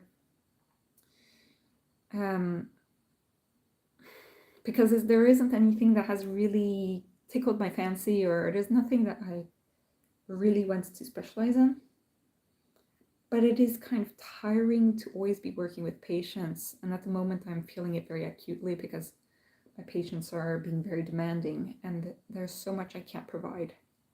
I do like working one-on-one with a patient rather than being in a hospital environment. There are many specialties I would not like to work as. But yeah, I think I'm happy as a GP provider. I like the system here in Sweden where you go to a clinic rather than being on your own as a GP doctor. Because the clinic is like my life, they're my family, they're everything. What's your experience with working with nurses? Oh, I love the nurses at my workplace, but the problem is that nurses are often SJ types or SPs, probably SJs, and their lives are very much more traditional than my life. So sometimes we can't really connect when they talk about like the children and oh, this person got married and all that kind of silly chit chat. But I find that the nurses know me, they trust me, and I trust them, and I think that it works really well. So I don't think that there's any problem for me working with nurses. But there have been some nurses that sometimes don't trust me, like when I was at the medical emergencies at the hospital. Some of the nurses were like, I wasn't being authoritative enough, and so they didn't really. They would report me. They would report me to the higher ups, the higher up doctors, and say like, "Oh, she's not being secure enough," and that really stung. But that place was dysfunctional. So a small clinic that I'm working at is the best for me. Maybe a small clinic. Well, in Sweden, it's built where it's like it's either you're at the hospital doing hospital-based specialty, or you're at vårdcentral, which is a small clinic. Very few doctors sit alone, and there aren't that many private clinics for other specialties like gynecologists or that kind of thing. So it's very much one or the other. I'm happy with being in a small clinic. That's the best because it's also good for my autism to always have the same thing. I always go to my same room and it's the same patients, and I like that kind of sense of like, oh, I feel safe here. I know what I'm doing every day, and it's kind of like I'm inviting these patients into my home, you know, and I like the dynamic that we have there. So yeah. But the thing is, if I worked in France, I would have to like create my own clinic basically. If I was a GP doctor, I would have to recruit my own secretary, and I would have to build everything from scratch and create my own business and everything. I don't really want to do all of that. So I'm glad that it works really well at my workplace. I think I found the right place. Even though I've been complaining about my workplace in the past few videos, it doesn't really matter too much, you know, because I really actually am doing okay at my work. And my boss really tries to understand and listen to us, and that's the reason that I still work there, because I found that the good place. I am very scared of change in general as a person, so I think that it would take me a lot of courage in order to leave. But once I'm a specialist, then maybe I'll have a little bit more room to move and change my horizon. Rural setting, but near Stockholm. That's where I am. I'm in a rural setting near Stockholm. Are there other medics in your family or just you? No, I'm alone. Nobody else. I have a cousin who's a clinical psychologist, and I have another cousin who's a social worker. Otherwise, no doctors, no nurses. It's just me. Bandhagen or something.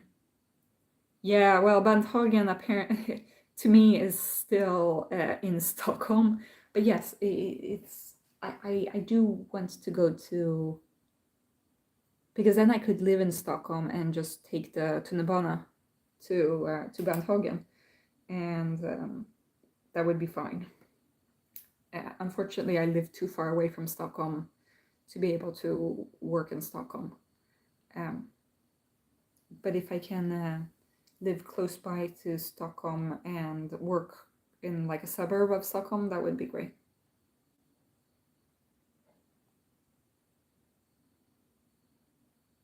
Oh, haha, I'm not from Stockholm. Okay, well, yeah. Did you think that Bandhagen was far away from Stockholm? Bandhagen is on the tunnelbana lines. I heard the French are all rude and arrogant. Should I be afraid to go to Paris? No, you don't need to be afraid to go to Paris, but French people are in general quite rude. It's not that they're rude, but it's just that they don't really understand. They're like so proud of their country. They're so proud. That's the thing, is that they don't, anything that isn't really following their rules, it's kind of like, ugh, it's less good because it's not French. They're like in Rome, do as the Romans do. That's kind of their thought. They do not like people talking very loud, and that includes a lot of Americans. I don't think that Swedish people like loud Americans either. The thing is, as a tourist, you won't really be encountering a lot of rude people. The thing that you will encounter is probably rude waiters, because the right waiters, they just do their job and then they leave, you know? It's not like they don't get paid extra, they don't get tips in order to be nice, by being nice to you. So they're not going to be nice to you. They're going to like serve you the food, and then they might huff and go away, you know, and then they'll go and smoke a cigarette. It's, you know, it's not like that they, in the US, it's too much like emotional labor that they have to do, you know, like the servers are like so desperate for tips because that's the only way that they're getting paid in the US. that they have to like always be there to help you, when in France is the opposite. They're just like doing the bare minimum to just serve you and then leave, you know, and that's not rude in itself. Like they're just doing their job, but it can be perceived as rude, yes. Or way up north with Sami. No, I'm not going to be living up there up north with Sami. I cannot go more north than Uppsala. That's like my limit. I might go there for like a summer or like a vacation. Maybe one day I'll go and see the northern part of Sweden. But I don't want to live there. It's too cold, too dark. No. Uppsala is the most north that I'm willing to go. I'm not going more north than that. I lived in the south of Sweden and that was really nice. But like Stockholm is already very high north, and Uppsala is even more high north. I'm not going to Umeå, Gävle. I have a friend who's from Örnsköldsvik. No, I'm not going up there, except maybe for some kind of holiday. So no, I'm not going to live and work up there. I could have worked up there. There was a job that I got up there, but I decided to say no. And instead I got my work at my workplace now, so I'm really happy. I feel the same could be said about health workers who don't get paid enough here in the UK and are still nice. The only time they're not nice, people notice and make a complaint. Yeah, I mean, if you've seen my latest videos about me being angry about patients, it's like people are never happy. They're never, it's just service work in general is like people expect all sorts of crazy things. And then it's like, yeah, then they complain about you, basically. And I can't really do anything about that. But it really sucks because it's like, I'm trying my best, I'm doing a lot of things, but some people can't be reasoned with, you know. So that includes nurses, waiters, you know, retail workers, all sorts of people that work in service jobs.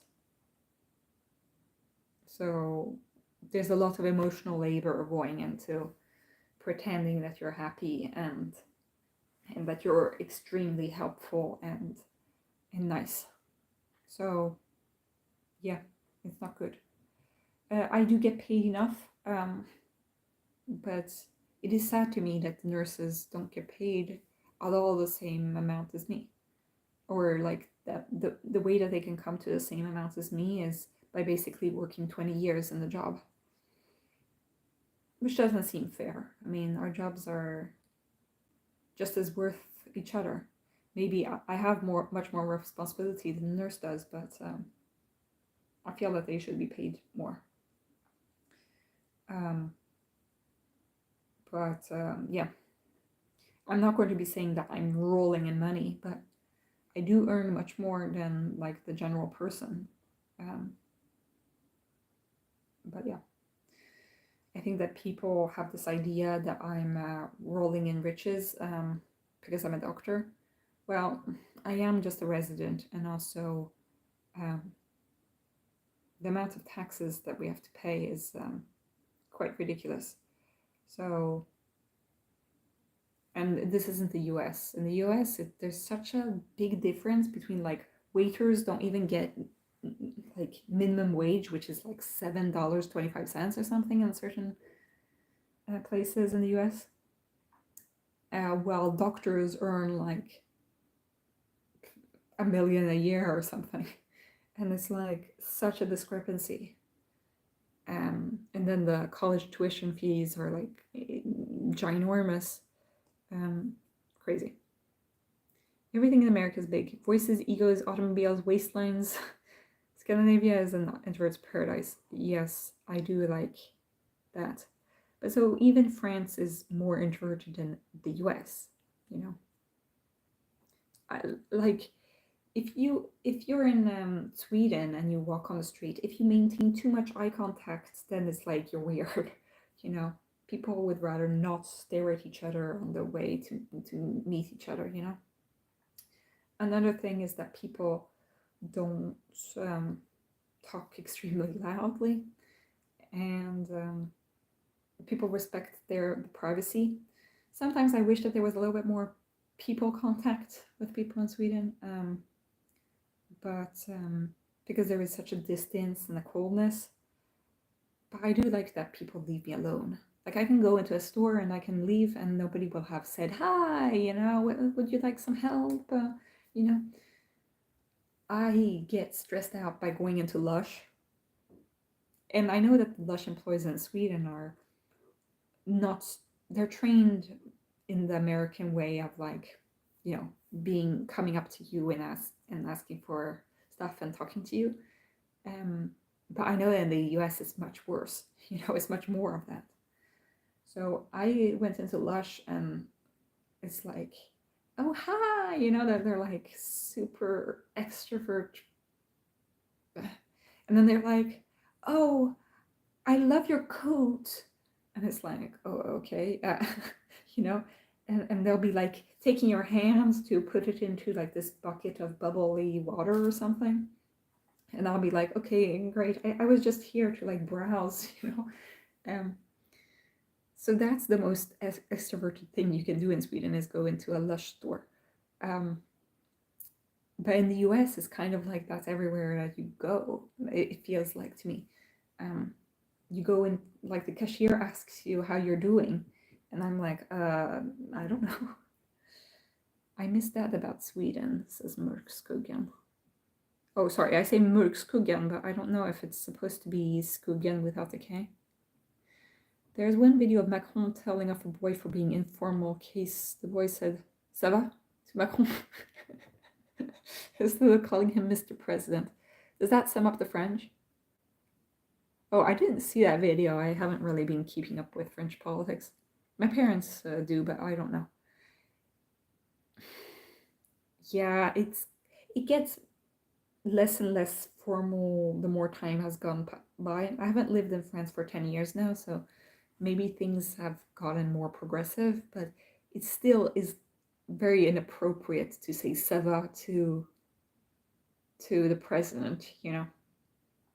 You shouldn't say ça va, because ça va is, there is a lot of discussion about what is informal, what is formal.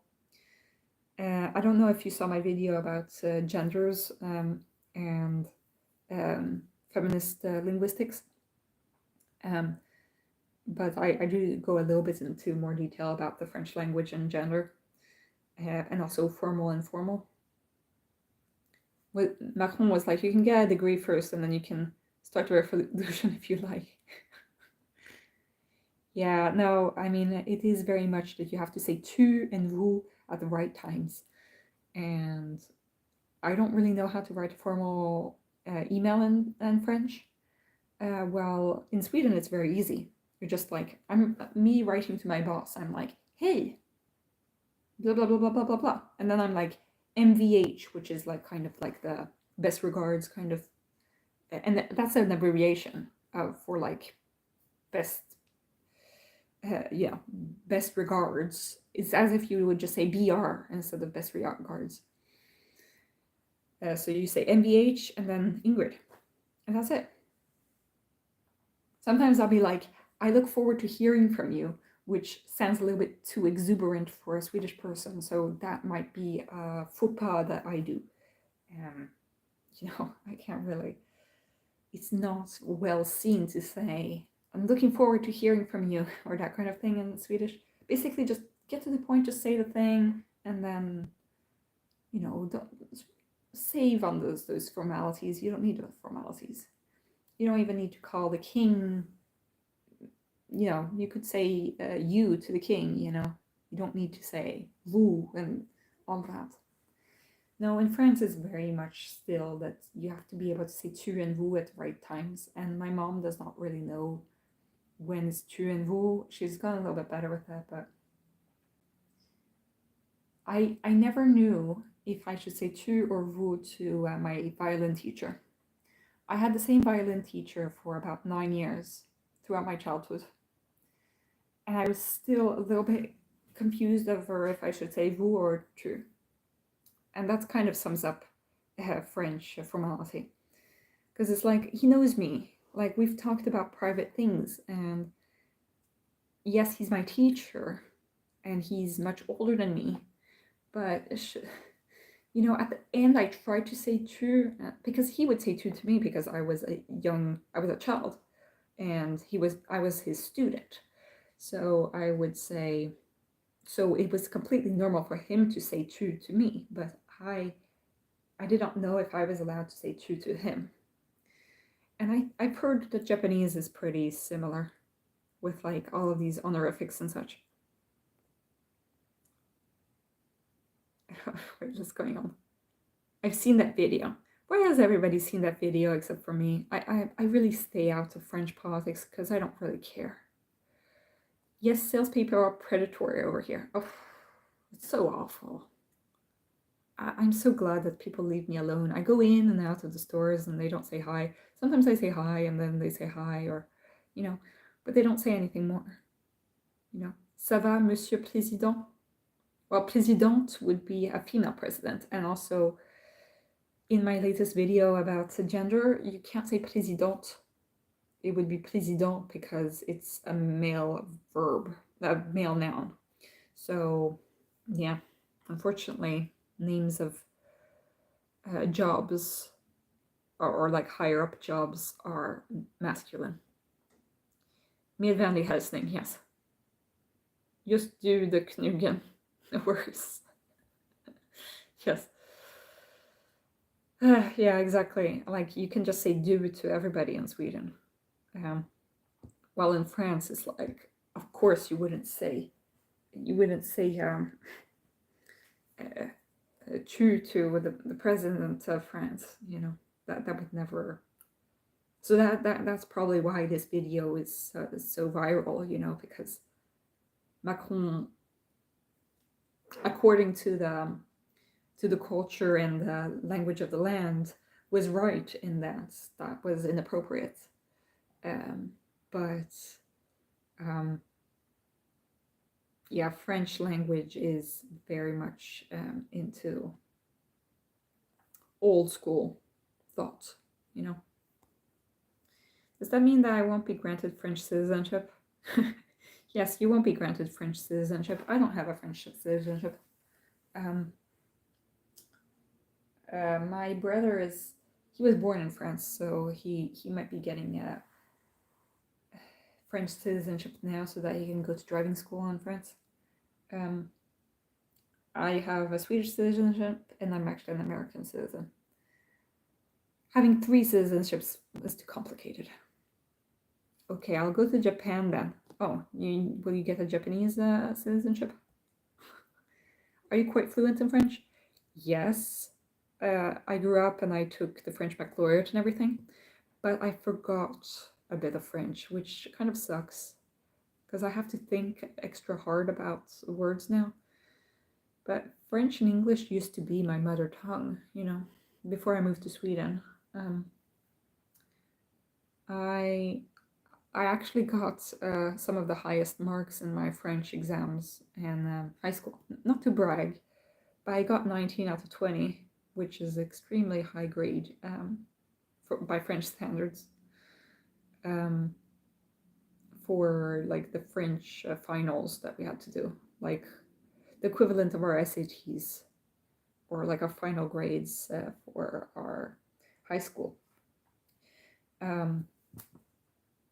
So it's just that my friends from France, they actually speak English to me for the most part because I went to an international school.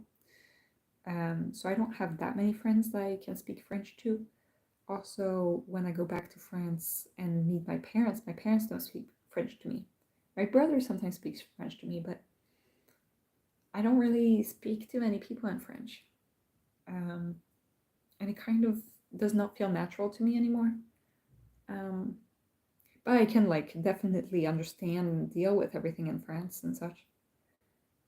So I would still count myself as fluent. It's just that I've reverted back a little bit more to my American and Swedish accent since I've moved to Sweden. And I have a hard time finding the vocabulary that I need sometimes. But otherwise, I would say yes, I'm fluent in French. I mean, I can read very complex book in French. I can understand them and speak French fluently. The last book I read was Stendhal, Le Rouge et le Noir. And that went quite well. It's just that when I read in French, it kind of reminds me of being back in school, and that does not really feel that great. I'd rather read in English I'd rather read in English. Swedish is still hard for me to read because I didn't grow up reading Swedish or writing Swedish that much. So I don't really have a grasp of the grammar and the spelling and all the vocabulary. But I can speak Swedish fluently, and it's all well.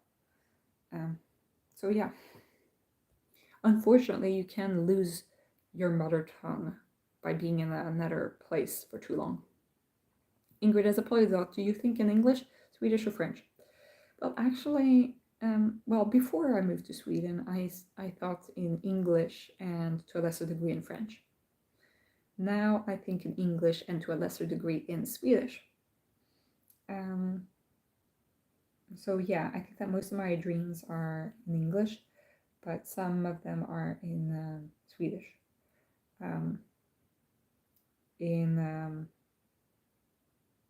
There isn't much French that makes its way into my brain, but sometimes it comes up.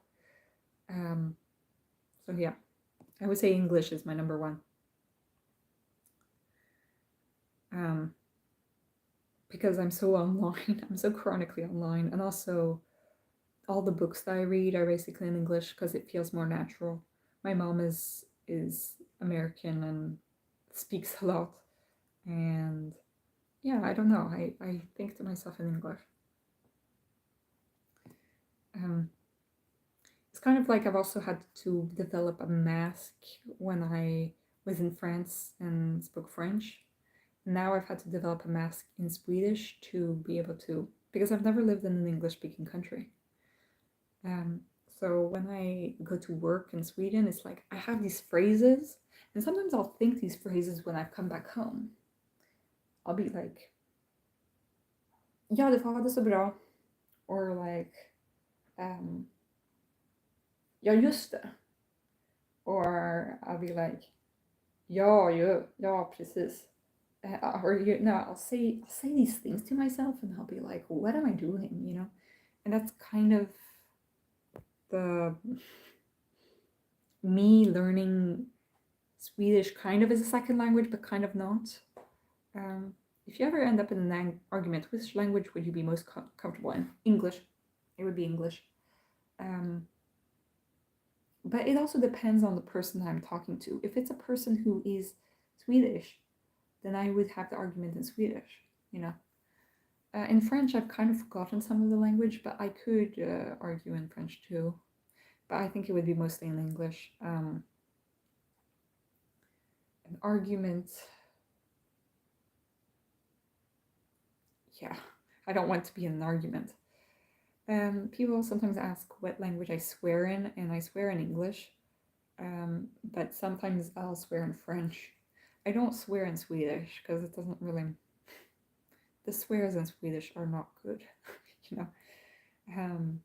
They're not strong and it's not fun. It's more fun to say putain and merde than to say fun. You know, and English is much better with fucking shit, so I'd rather swear in English. It really amazes me when people can speak more than one language so well. Interesting. Yeah. No, well, thank you. I mean, I grew up with 3 languages. But then it is difficult for me to learn another language because I am always comparing to the languages that I already know. So it hasn't really helped me to learn another language and to like completely erase my biases. I am not a very sweary type. If I do, I say Swedish words like helvete. My dad swears in Swedish, but he's Swedish. Yeah, I don't swear usually. I really don't. But if I have to, it would be mostly in English. Because helvete just sounds weird to me. It's like hell. Wow, I mean, hell is not a very... it's not a very strong word. I say shoot quite a lot. But yeah, I don't usually argue and I don't usually swear. So that's why. Oh wow, we've gone over 2 hours. And we have 9 people in the chat.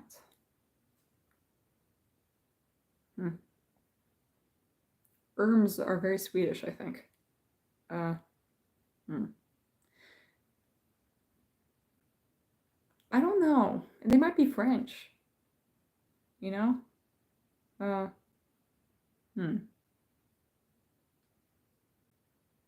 Because in Swedish they say more when they say While in French they say and that's kind of what I say, like so I think that actually comes from my French. I say quite a bit, I must say.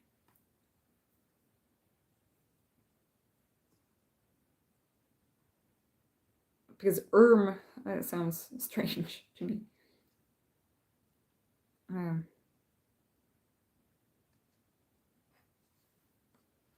I always like how Spanish people will say it's kind of funny to me. And like how Spanish people, instead of saying haha, they'll be like haha, with like the J. That kind of always makes me laugh.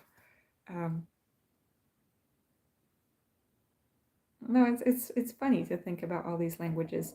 I could go on for ages, because that's something that really interests me. That's why I would think of like maybe studying linguistics. Have to go. Thanks for your time, Ingrid. Oh, okay. Bye, Mörks Sugan. I guess that we should end the live soon, though, but it's sad that Schumann isn't here to like tell us the time. We need a time taker.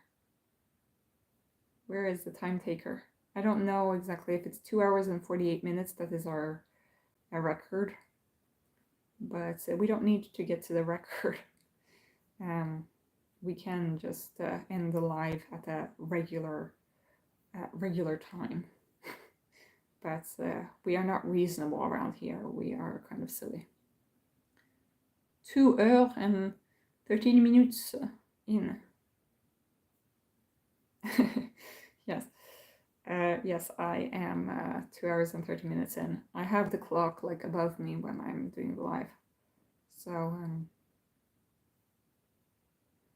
it's just like we have Schumann as a reminder of the time that it takes. It's kind of a tradition that we have now on this channel.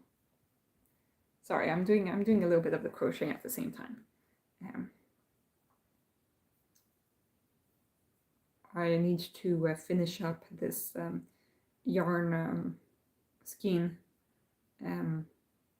so that I don't need to throw it out before my move. I'm just using it all up. Okay. So usually I end my lives by asking people what they're reading and if they have any ebook recommendations. Because it's always fun. As I said, I've been reading Sherlock Holmes, The Hounds of the Baskervilles, which is really good. I've been reading Tales of the Cerulean Sea. Now I found an audiobook website for French books, and I'm thinking, I forget who it was who was recommending Proust, but I'm thinking of doing the audiobook, and now I've actually asked for the book from my library of the first book of Proust series, Du côté de chez Swann, which is the beginning of À la recherche du temps perdu. And it's a very long book, but I really do want to read it because apparently there's so many people who recommended it to me on this channel. So yeah. Is there anybody else who has like a book recommendation or some other question? Because I can't come up with anything else. I'm going to be reading my other, like the non-fiction books that I've accumulated from my library. I'm reading A Leg to Stand by Oliver Sacks, 1984 autobiographical account of psychogenic leg paralysis. That's interesting. Psychogenic leg paralysis. I mean, I've met patients who have had psychogenic cramps, which are quite crazy to look at and to watch, but because it's like, wow, is this epilepsy, you know? And it's like, no, this is because of stress that this is happening. It's psychogenic leg paralysis. That kind of reminds me of Sherlock Holmes, he says that John Watson has a psychosomatic limp. I'm really into the series. Well, I used to be a fan of the series, the BBC Sherlock series Sherlock. I might make a video about that time because I was part of the John Locke conspiracy, which is an interesting story. I know that people who weren't into the Sherlock fandom, I don't think that they'll relate, but it is an interesting story about like my thoughts on fandom and such like that, and the whole drama of BBC Sherlock's fandom. But I have a lot of the quotes of BBC Sherlock memorized, so, and the whole plot and everything. So that seems like an interesting medical book as well.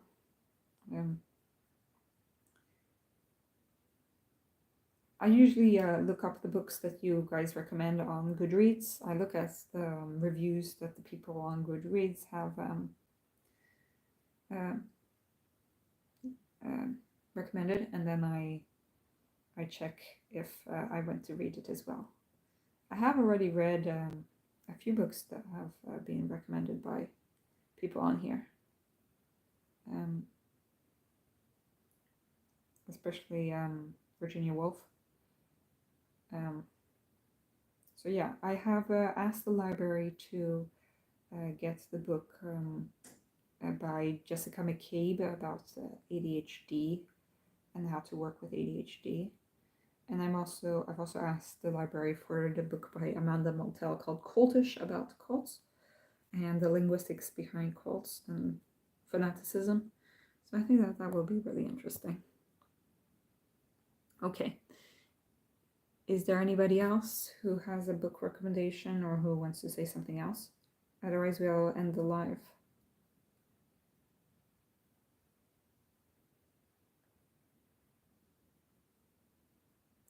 Hi guys, just stopping by. I will watch the recording later. I hope you had fun. Oh, Schumann. We need you to check the time because we're at 2 hours and 19 minutes. We needed somebody to take the time. Yeah, I have a video tomorrow, and that's going to come out tomorrow. So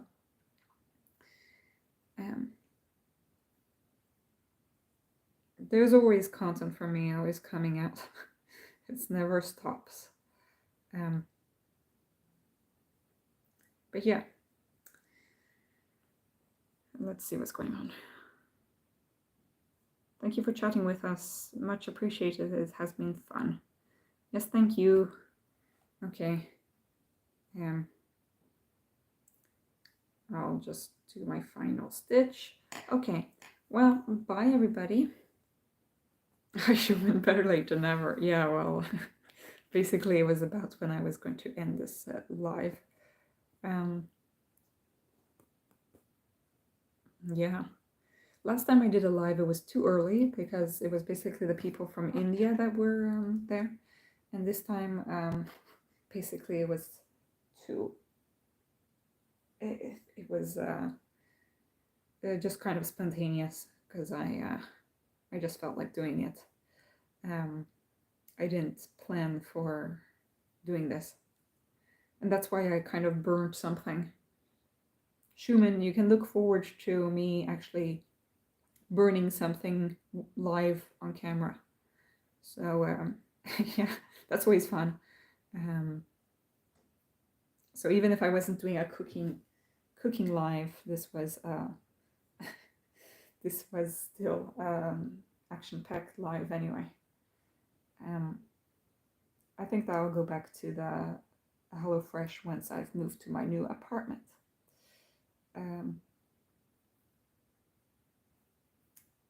Okay, let's see, is there anybody else? Otherwise we will end this now.